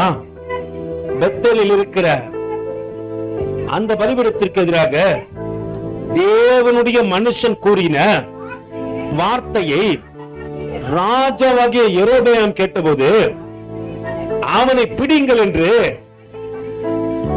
தன் கையை பலிபீடத்தில் இருந்து நீட்டினான். அவனுக்கு விரோதமாய் நீட்டின கை தன்னிடமாக முடக்க கூடாதபடிக்கு மறுத்து போயிடுச்சு. அல்லேலூயா. தேவ மனுஷனுக்கு விரோதமா ஒருத்தன் கையை நீட்டினானா அந்த கை திரும்ப மடக்க முடியாத அடிக்கு கர்த்தர் மறுத்து போக செய்வார்.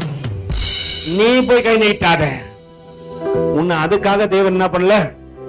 இப்ப பக்கத்துல போய் வச்சு சொல்லு, சண்டை வந்துச்சுன்னா இறங்கி செஞ்சிடலாம் பிரதர். ஒரு சகோதரன் சொல்லுவாரு, அச்சன் நம்ம அடிதான் ஃபர்ஸ்ட் இருக்கணும். என்கிட்ட சொல்லுவாரு. நான் சொன்னேன், கர்த்தர் அவங்க கையே மடக்கிறாருன்னா, மடக்க விடாம பண்றாருன்னா நம்மள எவ்வளவு நேரம் ஆகும்? புரிஞ்சுக்கிறீங்களா? ரட்சிக்கப்பட்ட ஜனமே, கர்த்தர் வானான்ட்டு உன்னை தள்ளிட்டாருன்னா உங்ககிட்ட மொத்தத்தை விடுவாரு. அப்புறம் நிர்வாணி தான்.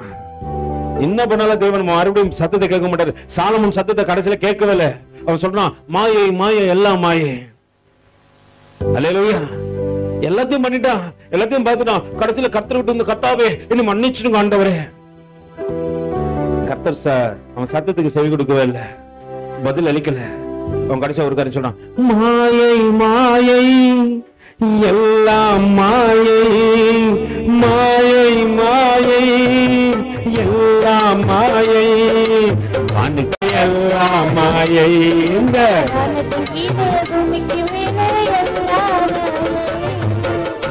அல்லேலூயா. பாக்குற எல்லாமே மாயதான். நம்ம வாழ்க்கையே மாயதான். போன மாசம் பார்த்த அம்மாவை இந்த மாசம் காணோம் மாய. அல்லேலூயா. புதைச்சு வச்ச அம்மா போய் தோண்டி பாரு, அதுவும் மாய. அல்லேலூயா. எல்லாமே மாயதான். இருக்கிற நாட்கள்ல இந்த மாயான வாழ்க்கை வாழ்த்துக்கு ஒரு பெரிய போராட்டம். இதுல ஒரு யுத்தம், இதுல ஒரு சண்டை, இதுல ஒரு ரவுடிசம். அல்லேலூயா. இதெல்லாம் பண்ணி இந்த வாழ்க்கையை வாழ்ந்து பக்கத்துல கையெழுத்துக்களை என்ன சாதிச்ச? அல்லேலூயா. ஒண்ணுமே இல்லை. ஆண்டவர் சொல்றாரு, உனக்கு விரோதமா ஒரு மனுஷன் எதிரான நியாயம் செய்யறது கர்த்தருடைய வேலை. பழி வாங்குவது யாருடையது? கர்த்தருடையது. நான் போயிட்டு என்ன பண்ணக்கூடாது? நான் பழி வாங்குறேன் பிரதர், அவங்கள பாருங்க, அவங்க செஞ்சத காட்டில நான் என்ன பண்ண போறேன்? தவால போட்டு வறுத்து தக்காளி சட்னி மாரி ஆக்கிடுவேன். பேசுது, நம்ம தான் பேசுறது. இதெல்லாம் ஒரு விசுவாசி பேசிச்சு, அதுதான் சொன்னேன். நீங்க யாருன்னு கேட்காதீங்க. அல்லேலூயா. நல்லா புரிஞ்சுங்க. நம்மால் பெரிய அப்படியே பெரிய ஆள் அப்படியே கற்பனை பண்றோம். எடுத்து வாசிப்போம். 32வது அதிகாரத்துல உபாகமத்துக்கு எழுதுன இருப்போம். பழி வாங்குவதும் பதிலளிப்பதும் யாருக்குரியது? அது ஆண்டவருக்குரியது. ஆண்டவர் செய்யட்டும். ஆண்டவரே, நீங்க பாத்துங்க ஆண்டவரே. உனக்கு விரோதமா ஒருத்தன் தப்பு பண்றானா, உனக்கு விரோதமா ஒருத்தன் பேசுறானா, உடனே அவங்ககிட்ட சண்டை பொண்ணு இருக்காதா? தேவ சமூகத்துக்கு போ, முழங்கால் படிக்கிட. ஆண்டவரே, இவன் எனக்கு விரோதமா பேசுறான், என்ன அவமானப்படுத்துறான் ஆண்டவரே. நேற்று பார்த்தோம் இல்லையா? யார பார்த்த? மிஷினரி ஏமி கார்மிகள் அம்மையார் குறிச்சு பார்த்தோம் இல்லையா? அவங்கள அங்க அந்த பட்டணத்துல இருக்கிறவங்க என்ன பண்ணாங்களா? கல்லெறிஞ்சு கொள்ளலாம் அப்படின்னு சொல்லிட்டு அவங்க யோசனை பண்ணி கொண்டே இருக்கிறாங்களாம். ஆனா கர்த்தர் வழி வாசல் எல்லாம் வேற மாதிரி திறந்து விட்டுனே இருக்கிறாளாம். ஏற்பாடு ஜனங்கள்லாம் சொல்லிட்டாங்களாம், கண்டிப்பா இந்த அம்மா என்ன பண்ணலாம்? கல்லெறிஞ்சு கொள்ளலாம், அப்படின்னா வீட்டோடு வச்சு கொளுத்திடலாம். அல்லேலூயா. ஆனா கர்த்தர் அவர்களை வேறு விதமாய் ஆசீர்வதிக்க ஆரம்பித்தார். அவங்க அந்த எந்த காரியத்தையும் பார்க்கல. அவங்க டெய்லியும் நான் கண்ணாடி போட்டு, அப்பா எவனோ கல்லு வச்சு உட்காந்துக்கிறான்டா அப்படின்னு பார்த்துருந்தாங்க. அவங்க கர்த்தருக்குரிய காரியத்தை செஞ்சாங்க. ஒரு கல்ல அவங்க மேல வந்து விழல. நீ என்ன பண்ணாத? எவன் கல்லு வச்சிருப்பான்ட்டு அவன் கையே பார்த்து உட்காந்து இருக்காத. கர்த்தரை பார்க்க மாட்டேன். அல்லேலூயா. கர்த்தரை பாரு, எந்த கல்லும் கண்ணுக்கு தெரியாது. அவர் தாங்கிப்பார், உனக்காக அவர் சகலத்தையும் தாங்கினார், அவர் தாங்குவார். அங்க வேதம் சொல்லுகிறது, பழி வாங்குவதும் பதில் பேசுவதோ எனக்குரியது, ஏற்ற காலத்தில் அவனுடைய கால் தள்ளாடும், அவனுடைய ஆபத்து நாள் சமீபமா இருக்கிறது. அவர்களுக்கு நேரிடும் காரியங்கள் எப்படி வரும்? தீவிரமா வரும். உனக்கு விரோதமா தீவிரமா பேசினா தீவிரமா வரும். கர்த்தர் தம்முடைய ஜனங்களை நியாயம் தீர்த்து அவர்கள் பலன் போயிற்றென்றும் விடுதலை பெற்றவர்களாவது ஒருவரும் இல்லை என்றும் காணும்பொழுது தம்முடைய ஊழியக்காரர்கள் மேல் பரிதாபப்படுவார். அப்பொழுது அவர்கள் பலியிட்ட பலிகளின் கொழுப்பை தின்று மான பலிகளின் திராட்சை ரசத்தை கொடுத்த அவர்களுடைய தெய்வங்களுக்கு அவர்கள் நம்பின கண்மலையும் எங்கே? அவர்கள் எழுந்து உங்களுக்கு சகாயம் பண்ணி உங்களுக்கு மறைவிடமாய் இருக்கட்டும். நானே அவர், என்னோட வேறு தேவன் இல்லை என்பதை இப்பொழுது பாருங்கள். நான் கொல்லுகிறேன், நான் உயிர்ப்பிக்கிறேன், நான் காயப்படுத்துகிறேன், நான் சொஸ்தப்படுத்துகின்றேன். என் கைக்கு தப்புவிப்பார் இல்லை. நான் என் கரத்தை வானத்திற்கு நேராக உயர்த்தி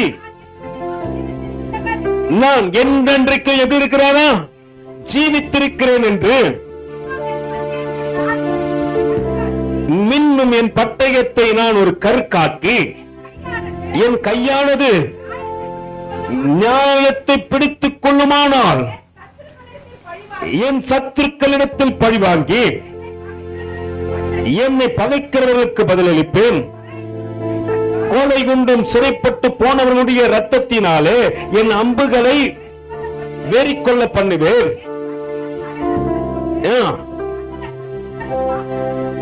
சகல சத்துருக்களின் மாம்சத்தையும் பட்சிக்கும். ஜாதிகளே, அவருடைய ஜனங்களோடு கூட என்ன பண்ணுங்க?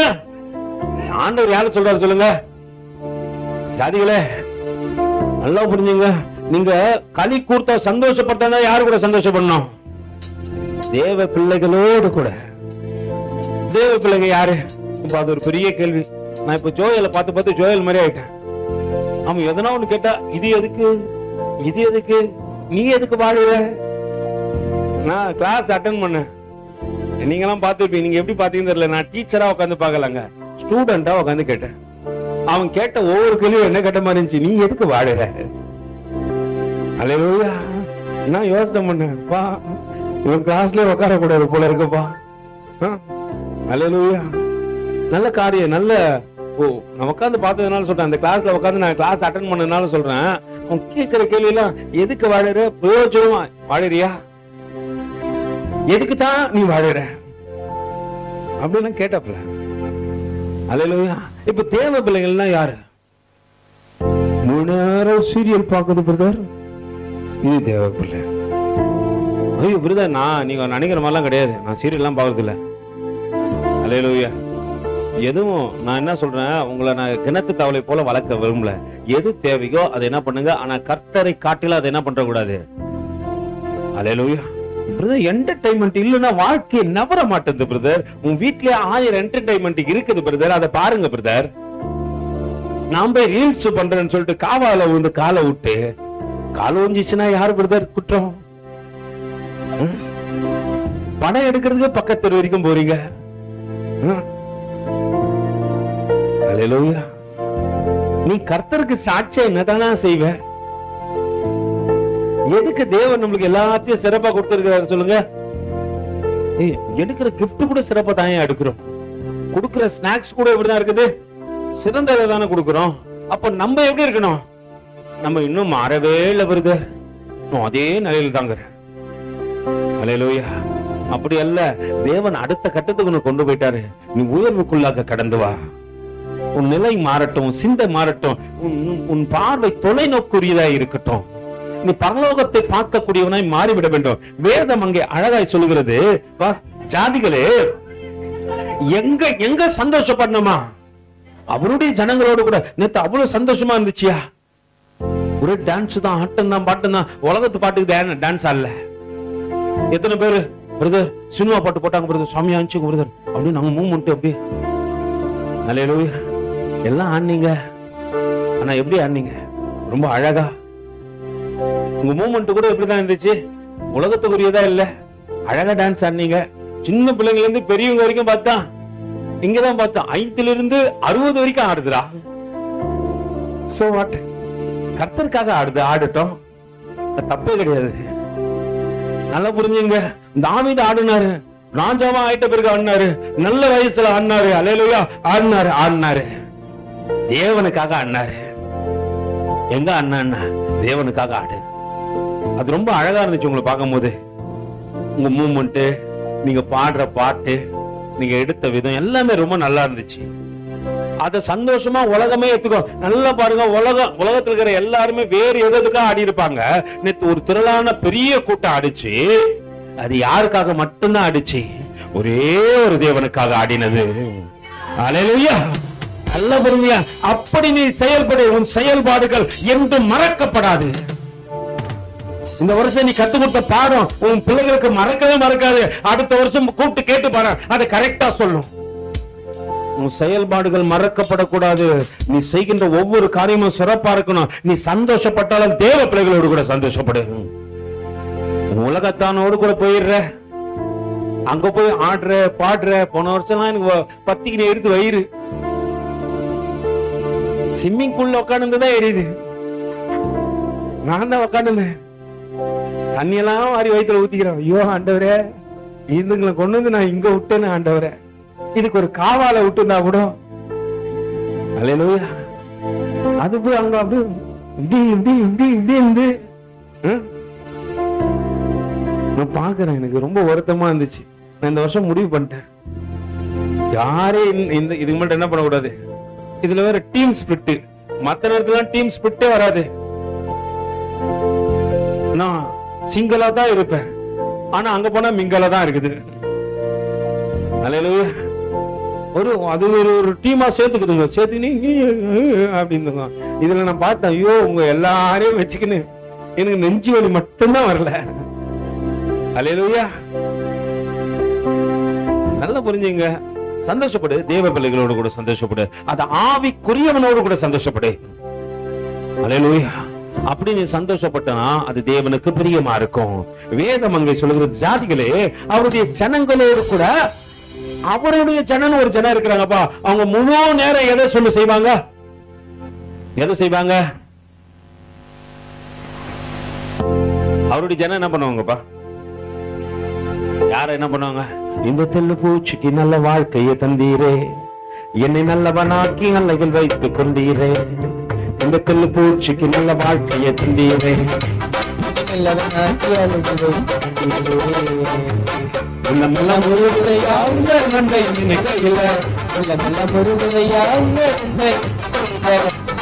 கண்ணு கலங்குதே, ஜாதிகளே அவருடைய ஜனங்களோடு கூட களி கூறுங்க. சந்தோஷப்பட்டாலும் எங்கதான்? ஏன்னா அது ஒரு நாளும் மாறாது. அல்லேலூயா.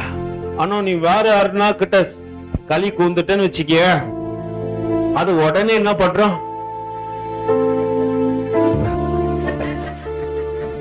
கிளாப் பண்ணலாம். உடனே அது என்ன பண்ணுது? ஸ்டேட்டஸ் வச்சிருது. அல்லேலூயா. அதனால அதே மாதிரி பாருங்களேன், நீ ஆவிக்குரிய உறவுகள் உன்னை என்னைக்கு தாழ்த்த பார்க்காது. நீ உயர்த்தப்படும் போது சந்தோஷப்படும். அல்லேலூயா. இயேசு ஆண்டவர் சொல்றாரு, என்னை விசுவாசிக்கிறவன் இதிலும் பெரிதானவைகளே செய்வான். ஆண்டவர் அங்க என்ன பண்ணல, என்ன காட்டிலும் கம்மியா தான்டா செய்யணும். நீ அவர் அப்படியேப்பட்டவர் இல்ல, என்ன காட்டிலும் பெருசா செய்டா. ஆமைக்குரிய உறவு அப்படிதான். நான் இருந்ததை காட்டிலும் பெருசா செய். நான் என் பிள்ளைங்கிட்ட சொல்ல, என்ன காட்டிலும் நீ சிறந்த பிரசங்கியா மாறிட்டு. அல்லேலூயா. நான் பிரசங்கி கிடையாது, கர்த்தர் கிருபை பாராட்டணும், அதனால இன்னைக்கு உங்க முன்னாடி பிரசங்கியா நிக்கிறேன். அல்லேலூயா. ஆண்டவர் எனக்கு கிருபை பாராட்டினார். அது ஆனா என் பிள்ளைங்கிட்ட சொல்ல, என்ன காட்டிலும் நீ நல்லா அற்புதங்களை செய்யணும். அற்புதங்கள் நடக்குது, அதிசயங்கள் நடக்குது. அல்லேலூயா. நல்லா புரிஞ்சுங்க, தேவ சமூகத்துல வரும்போது உன்கிட்ட வர ஒரு சாய் அது என்னைக்கு மாறவே கூடாது. வீட்டுக்குள்ள போனாலும் அது அப்படிதான் இருக்கணும். அல்லேலூயா. நீ அதே உலகத்தானோடு கூட நீ சந்தோஷப்பட்டு போனா, அவன் எப்ப தெரியுமா சந்தோஷப்படும்? அவன் ஒரு ஃபங்க்ஷன் வைப்பான், அது உன்னை ஜங்ஷனா வைப்பான். அல்லேலூயா. அப்போ நீ என்ன பண்றியோ அதெல்லாம் என்ன பண்ணுவான்? போட்டோ எடுத்துப்பான். I take one photo brother, only selfie. அவன் எடுத்துப்பான். எடுத்துட்டு என்ன தெரியுமா பண்ணுவான்? என்னைக்கு நீ பலவீனமா இருக்கிறியோ, என்னைக்கு அவனுக்கு விரோதமா நீ எழும்பி இருக்கிறியோ, பாத்தியா பாத்தியா. அல்லேலூயா. உலகத்தான் என்னைக்குமே அப்படிதான். நீ இன்னதான் பிரதர், நான் உழுந்து உழுந்து பார்த்தேன் பிரதர். அல்லேலூயா. அவன் அப்படிதான். ஆனா தேவ பிள்ளைங்க எப்படிதமா, நீ விழுந்து விட்டா உடனே ஓடி அந்த தூக்குவாங்க. எங்க அண்ணன், எங்க அக்கா, என் தம்பி, என் தங்கச்சி, என் அம்மா, ரத்த சம்பந்தம் ஒண்ணு மட்டும்தான் இருக்கும். கிறிஸ்துவினால் உனக்கு எனக்கு ரத்த சம்பந்தம். நம்ம மாம்சத்துக்குரிய உறவுல பிறந்தவங்க இல்ல. இங்க இருக்கிறவங்க எத்தனை பேர் சொல்லுங்க பிரதர், நான் மாம்சத்திலே பிறந்த பிரதர், ஒரே ரத்தம், ஒரே வயிறு, ஒரே குட்டியில ஊர்ன குலோப் ஜாமுன்கள் நாங்க அப்படின்னு எத்தனை பேர் சொல்லுவீங்க? ஏன்னா கருவில நாதையானேன், தெருவில நான் கிடந்தேன், எல்லாம் சிங்கிள் தான். வயிற்றுலயா ஆமா பிரதர், நான் யாக்கோபு பிரதர், எங்க அண்ணன் ஏசா கூட சண்டை போட்டுனே இருந்தேன். அவன் கொடுவை எடுத்து கழுத்துல சுத்துறான் பிரதர், வயிற்றுக்குள்ள சுத்தி ஒண்ணு கொலை பண்ணிடுவான்டா. இவன் காலில் எட்டு உதிக்கிறான், டிஷு டிஷு. அல்லேலூயா. பாத்துக்கிறீங்களா? யாக்கோபு காலில் எட்டி உதிக்கிறானா? யார் கழுத்துலடா கொடிய சுத்துற? அல்லேலூயா. நம்ம நல்லா புரிஞ்சுங்க, வயிற்றிலே அனாதைதான். கருவில நாதையானேன், தெருவில நான் கிடந்தேன். கருவில நாதையானே, தெருவில நான் கிடந்தேன். அருகில வந்து என்னை அழைத்தார் தெய்வமே, அருகில வந்து என்னை அழைத்தார் தெய்வமே. உடனின் நண்பை நான் என்னவென்று சொல்லுவேன், உடனின் நண்பை நான் என்னவென்று சொல்லுவேன். அற்புதமே அதிசயமே உண்மை நான் என்று துடிப்பேன், அற்புதமே அதிசயமே உண்மை நான் என்று துடிப்பேன். இந்த கல் போச்சு நல்ல வாழ்க்கையை தந்தீரே, நல்லவன் ஆக்கி அலைகளை தந்தீரே. கல் போச்சு நல்ல வாழ்க்கையை தந்தீரே, நல்லவன் ஆக்கி அலைகளை தந்தீரே.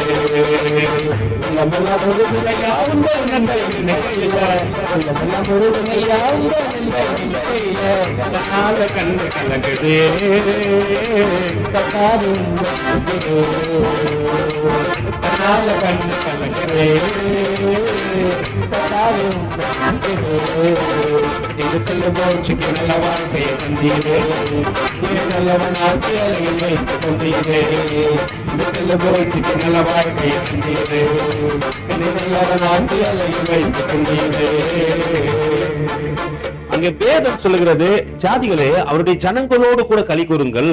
அவர் தமது ஊழியக்காரனின் ரத்தத்திற்கு பழி வாங்கி தம்முடைய சத்துருக்களுக்கு பதிலளித்து தமது தேசத்தின் மேலும் தமது ஜனங்களின் மேலும் கிருபை உள்ளவராவார். மோசேயும் நூனின் குமாரனாகிய யோசுவாவும் வந்து இந்த பாட்டின் வார்த்தைகளை எல்லாம் ஜனங்கள் கேட்கத்தக்கதாக, நல்லா புரிஞ்சுங்க, நூனின் குமாரனாகிய யோசுவா யுத்த வீரன், மோசே ஆசாரியர். அல்லேலூயா. நல்லா புரிஞ்சுங்க, நூன் யாருன்னு சொல்லிட்டு முதல்ல நமக்கு தெரியணும். நீங்க வேதத்துல போய் பாத்தீங்கன்னா நூனின் குமாரனாகிய யோசுவான்னு போட்டிருப்பாங்க, ஆனா அவனுடைய காரியங்களை எங்கேயுமே பார்க்க மாட்டீங்க. நீங்க வேத ஆராய்ச்சியாளர்கள் சொல்றாங்க, அன்னைக்கு இருந்த ஜனங்களுக்கு என்ன பண்ணாங்க, அடிமைகளா இருந்தாங்க இல்லைங்களா எகிப்துல போயிட்டு. அன்னைக்கு இந்த யோசுவா தகப்பனாகிய நூன் என்ன பண்ணாராம், அங்க இருக்கிற எகிப்தியருக்கு ஒரு விதத்துல மறைமுகமா சப்போர்ட் பண்ணி கொண்டிருந்தபடினால சகலவித யுத்த காரியங்களையும் கற்றுக்கொள்ளத்தக்கதாக எகிப்தியர்கள் அவர்களுக்கு என்ன பண்ணாங்களாம், உதவி செஞ்சாங்களாம். அந்த உதவியினால தான் மட்டும் இல்ல, தன் குமாரனாகிய யோசுவாவை என்ன பண்ணும், ஒரு நல்ல யுத்த வீரனா மாறணும்னு சொல்லிட்டு என்ன பண்ணாராம், அவர் அங்க அந்த பயிற்சியை பெற்றபடியினால மோசே இங்க யோசுவாவை கூப்பிட்டேப்பா நீ சண்டை போட போனா அவன் உடனே போவான். அவன் மறுப்பு பேசவே மாட்டான். அவனுக்கு தெரியாது பிரதர் என்ன பிரதர் நீங்க வந்து என்ன வந்து சண்டைக்கு போக சொல்லுங்க, நான் ஒரு ஆசாரியன், எனக்கு எப்படி சண்டை தெரியும், ஆனா நூனின் குமாரனாகிய யோசுவா யுத்த வீரன் வேதமே சொல்லுது.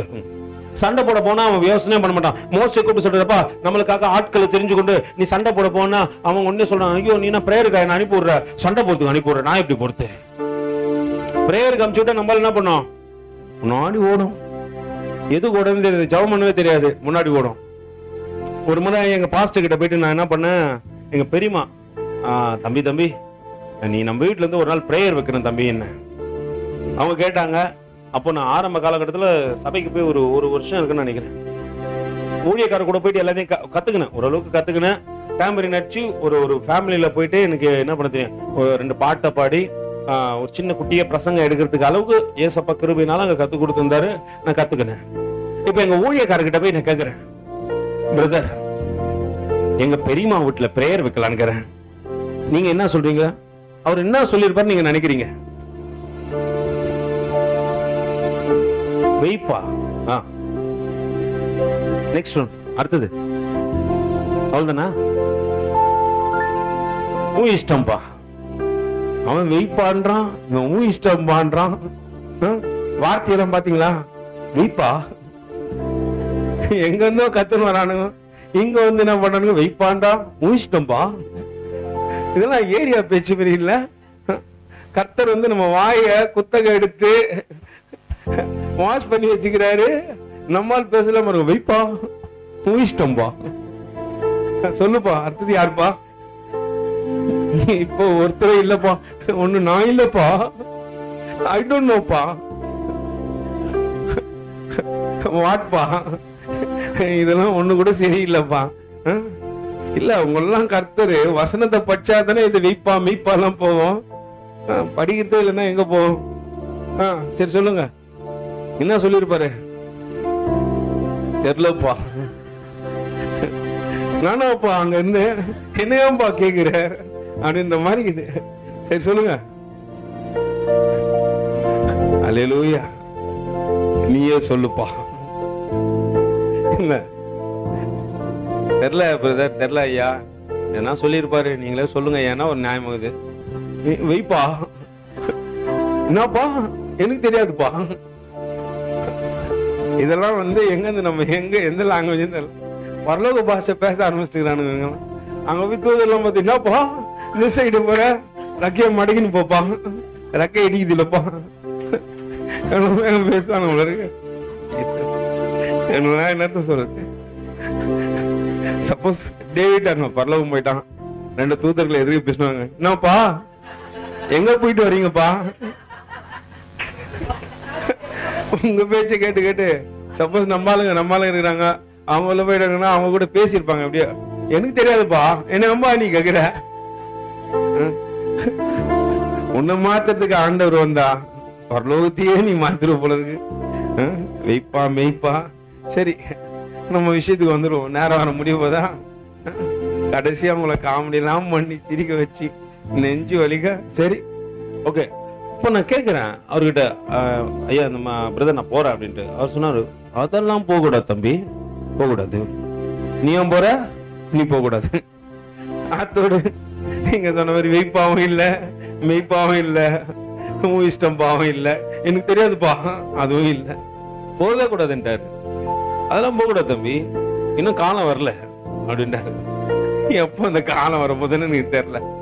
நல்லா பாத்துங்க. ஆனா நான் இன்னமும் ஒருவேளை அங்க இருந்ததுன்னா ஒரு உடன் ஊழியக்காரனா கூட இருந்திருப்பேனா எனக்கு தெரியாது. ஆனா கர்த்தர் நான் பைபிள் காலேஜ் முடிக்கிறதுக்கு ஒரு 3 மாசத்துக்கு கரெக்டா 3 மாசம் கேப் இருக்கும். இந்த கேப்ல நான் அங்கிருந்து கொண்டு வர்றாரு. ஒரு பிரச்சனை நிமித்தமா வெளியே வந்தோம், கர்த்தர் கூட்டு வந்தாரு, பயன்படுத்தினாரு, ஒரு ஊழியக்காரனா மாத்தினாரு. நான் போய் அவர்கிட்ட கேக்குறேன், எங்க ஊழியக்காரரை பத்தி தவறா சொல்றேன்ல, நீங்க புரிஞ்சுக்கணும், ஊழியக்காரருடைய மனநிலையை புரிஞ்சுக்கணும்ட்டு. அவர்கிட்ட போய் நான் கேக்குறேன், பிரதர் எனக்கு ஆர்டினேஷன் கொடுங்க பிரதர். நான் ஏன்பா உனக்கு ஆர்டினேஷன் கொடுக்கணும் அப்படின்றாரு. சபை பிரதிஷ்டை கூப்பிட்டா நான் ஏன்பா வரணும்? இப்ப நீங்க பேசலாம் பார்க்கும்போது நான் அவரை பார்த்த மாதிரி இருந்துச்சு. ஐயோ அவராப்பா நீங்க, அவர் அப்படியே சொன்னார். இந்த மனநிலையில தான் இருக்கிறாங்க நிறைய பேர். ஆனா நம்ம தேவன் வந்து அப்படி இல்லாதபடிக்கு நம்மளை உயர்த்தி வைக்க மனநிலையில இருக்கிறாரு. அல்லேலூயா. அதனால தேவனோடு கூட இசைந்திருப்போம். நம்ம கேட்கும் போது இந்த ஊழியக்காரர் அதை ஏத்துக்கல, அதை அவர் ஏற்றுக்கொள்ள மனப்பக்குவத்திலும் இல்ல. ஒரு குறிப்பிட்ட காலங்கள் வந்தது, தேவன் சரியா பிரிச்சு எடுத்துட்டு வந்தாரு. வந்தபடியினால கர்த்தர் ஒரு காரியத்தை செஞ்சாரு. ஓடிக்கொண்டே இருக்கிறேன். 6 மாசம் ஓடிட்டேன் ஊழிய பாதையில. எனக்கு தெரிஞ்சதெல்லாம் மருத்துவமனை ஊழியம் தான். ஏசப்பா தான் சொல்லி கொடுத்தாரு. மருத்துவமனை ஊழியத்துக்கு போனேன். அங்க முதல்ல இருக்கும்போது யாரோ ஒரு சப்போர்ட்ல போன, கிராமத்துல போய் எனக்கு தெரியாது, எனக்கு ஆக்டிங் பண்ண தெரியாது, ஆனா நடிக்கிறேன். போயிட்டாங்க. ஒரு பத்திமை குருடனை போல ஒரு பிச்சைக்கார வேஷம் போட்டு ரோட்ல அழுவுறேன், புலம்புறேன், நடிக்கிறேன். ஆண்டவர் என் கரத்தை பிடிச்சு நடக்கும்போது எனக்கு என்ன செய்யறதுன்னு தெரியல. ஆண்டவர்கிட்ட இருக்கும்போது ஒரே ஒரு சத்தம் தான், மருத்துவமனை ஊழியத்துக்கு போ. 6 மாசம் ஓடிச்சு. டிராக்ஷன் காரியம் முடிஞ்சிச்சு. வாங்கறதுக்கு வசதி இல்லை. ஆண்டவர்கிட்ட கேக்குறேன், ஆண்டவரே என்ன பண்ண ஆண்டவரே, டிராக்ஸ் எழுத திறமை இல்லை ஆண்டவரே, அந்த அளவுக்கு ஞானமும் இல்லை ஆண்டவரே எனக்கு. ஆண்டவர் சொல்றாரு, நீ எழுது. நான் கேட்கறேன். உடனே அடுத்த நிமிஷம் எழுதுட்டு அடுத்த ஆப்ஷன் போயிடுச்சு. இப்ப நம்ம பேர் வைக்கணுமா ஆண்டவரே? என்ன பேர் வைக்கிறது? லார்ட் இஸ் மை ஷெஃபர்ட் அப்படின்னு சொல்லிட்டு முதல்ல கர்த்தர் தான் நம்ம சபைக்கான பேரையே கொடுத்தாரு. கர்த்தர் என் மேய்ப்பரா இருக்கிறார். இன்னி வரைக்கும் மேய்ப்பரா இருக்கிறார். இந்த 14 ஆண்டு காலங்கள் நம்மளை மேய்த்து நடத்தி வருகிறவர் அவரே. அல்லேலூயா. ஒரு நாளும் கைவில்ல, ஒரு நாளும் விட்டு விலகல. இன்னி வரைக்கும் கைப்பிடிச்சு நடத்தி கொண்டு இருக்கிறாரு.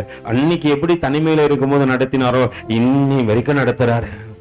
இன்னைக்கு பெரிய திரளான கூட்டத்தை கொடுத்து அழகா நடத்தி கொண்டு போறாரு. ஆனா அவர் கரம் இன்னும் கூட பிடிச்ச கரம் வரவே இல்லை. ஒரு நான் பிடிச்சிருந்தா விட்டுருப்பேன் போல இருக்கு. அவர் பிடித்தபடினால இன்னி வரைக்கும் நடத்தி கொண்டு இருக்கிறார். நான் கேட்பேன், ஆண்டவரே இறுதி நாட்கள் மட்டும் நடத்துங்க ஆண்டவரே, முடிவு வரும் வரைக்கும் நடத்துங்க ஆண்டவரே, ஒருவேளை தரிசனம் நிறைவேறும் நாட்கள் வரைக்கும் நடத்துங்க ஆண்டவரே. அல்லேலூயா. மனுஷனுடைய வார்த்தைகள் மாறலாம், மனுஷன் உங்களை அவமாக்கி தள்ளலாம். கர்த்தர் இங்கே காரியத்தை சொல்கிறார். தேவ ஜனங்களே, நீ தேவ பிள்ளைகளோடு கூட இருந்து சந்தோஷப்படு. அல்லேலூயா. எப்படி யோசுவா மோசையோடு கூட யோசுவா இருந்தபடியினாலே தேவன் மோசைக்கு அடுத்தது யாரோடு கூட வந்துட்டாரு? யோசுவா கூட வந்துட்டாரு இல்லைங்களா? யோசுவா நடத்தினார். யோசுவா தான் ஜனங்களுக்கு பங்கிட்டு கொடுத்தாராம். எல்லாருக்கும் ஒரு இடத்துல குறை வைக்கலாமா? யோசுவாவுடைய ஊழியங்கள் பெருசா, மோசை காட்டிலும் பெருசா இருந்துச்சு. ஒருவேளை மோசை செங்கடலை பிரித்தாரானால் யோசுவா யோர்தான் நதியை 2ஆய் பிரித்து விட்டார். அவரு மோசே கூட பங்கிட்டு எப்படி கொடுத்திருப்பாரு தெரியாது. ஆனா யோசுவா சரியா தேவ ஞானத்தோடு கூட ஜனங்களுக்கு கானானை பங்கிட்டு கொடுத்தார். ஒருவருக்கும் குறை வந்ததும் இல்லை, ஒருவருக்கு அதிகம் கடந்து சென்றதும் இல்லை. அல்லேலூயா. சரியா கொடுத்தாராம். அங்கே வேதம் சொல்லுகிறது, மோசே நூனின் குமாரனாகிய யோசுவாவும் வந்து இந்த பாட்டின் வார்த்தைகளை எல்லாம் ஜனங்கள் கேட்கத்தக்கதாக சொன்னார்கள். மோசே இந்த வார்த்தைகளை எல்லாம் இஸ்ரவேலர் யாவரும் சொல்லி முடித்த பின்பு அவர்களை நோக்கி, இந்த நியாயப்பிரமாண வார்த்தைகளின் படியெல்லாம் உங்கள் பிள்ளைகள் செய்யும்படி. யார சொன்னாரு?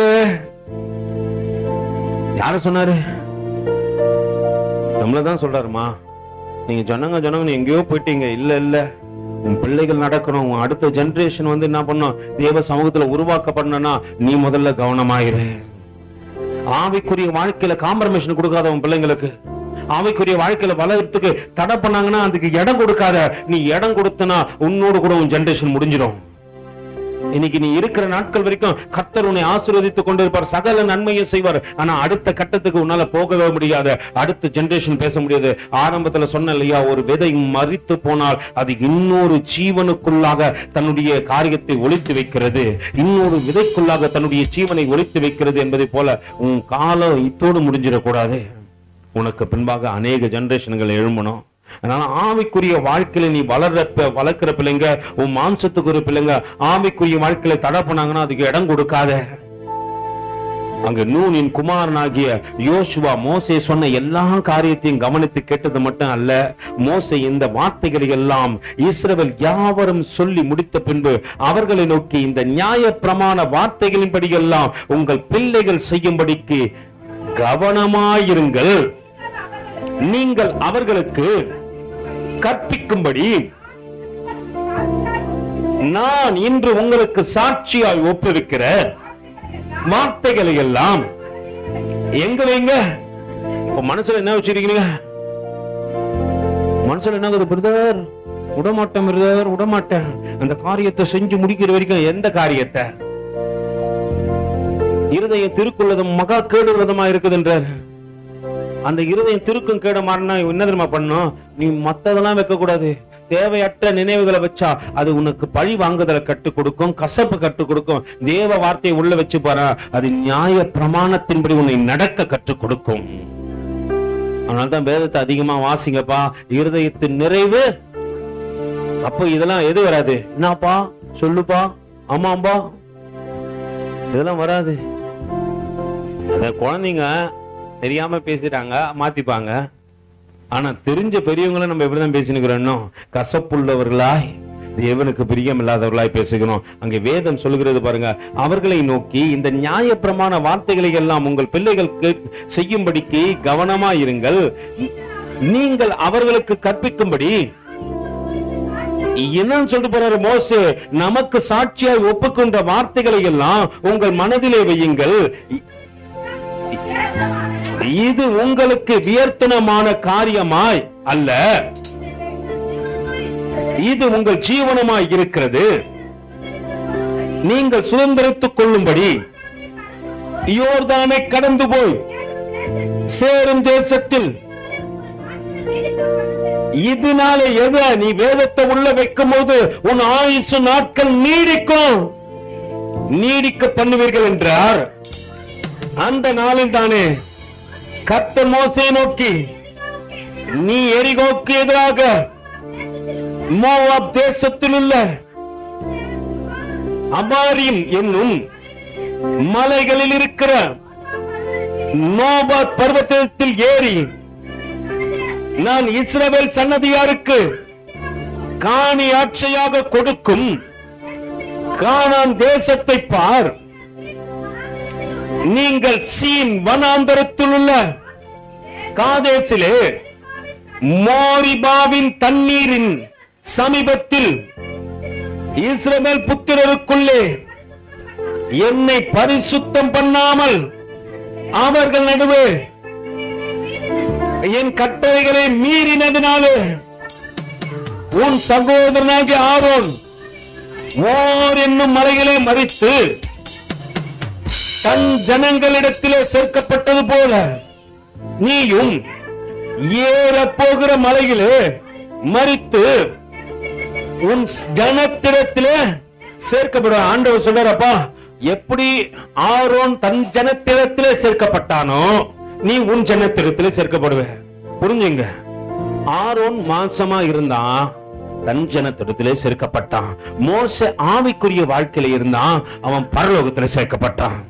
ஆண்டவர் இங்க வித்தியாசத்தை பிரிச்சு காட்டுறாரு.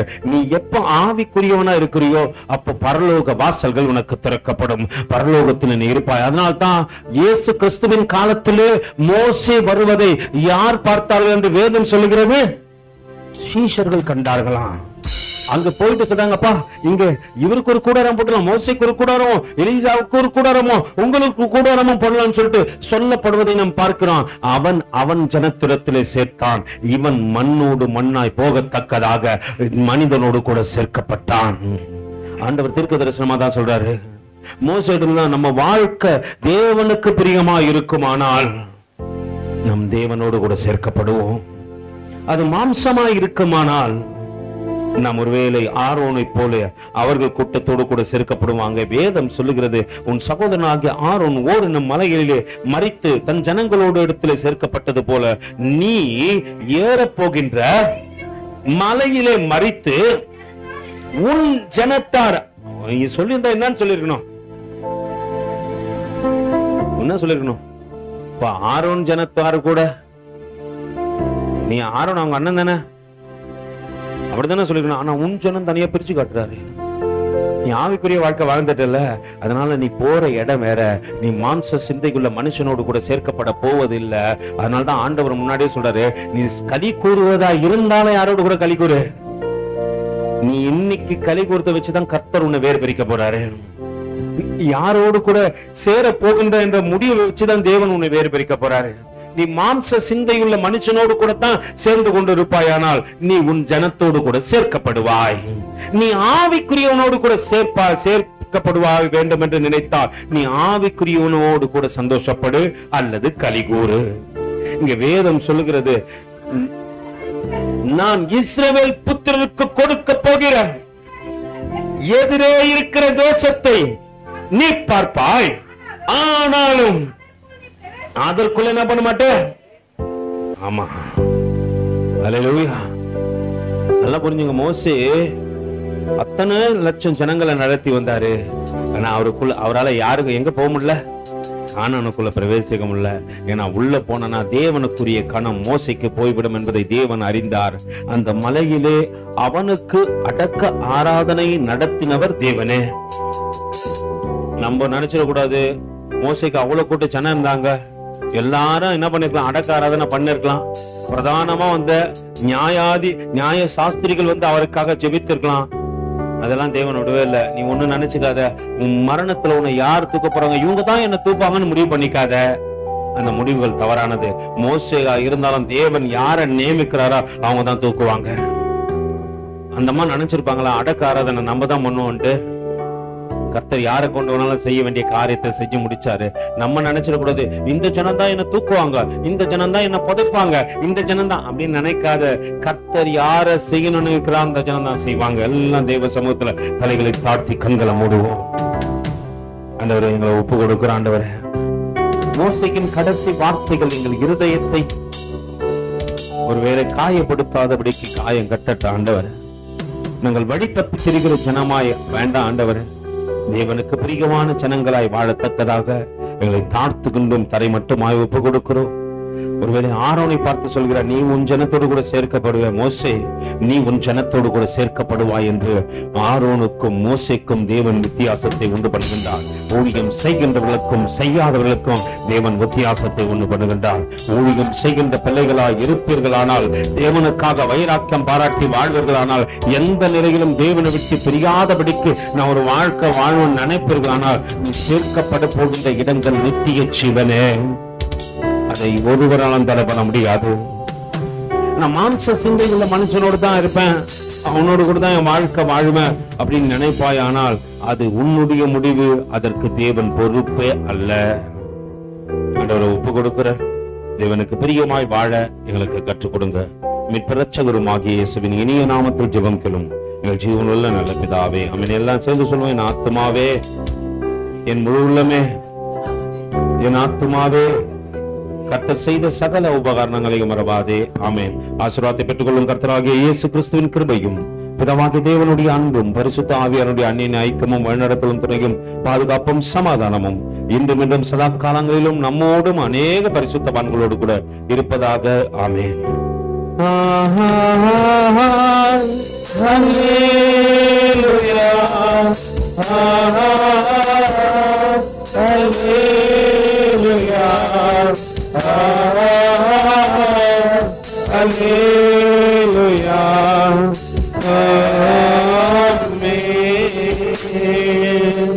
கர்த்தர் நல்லவர். கர்த்தர்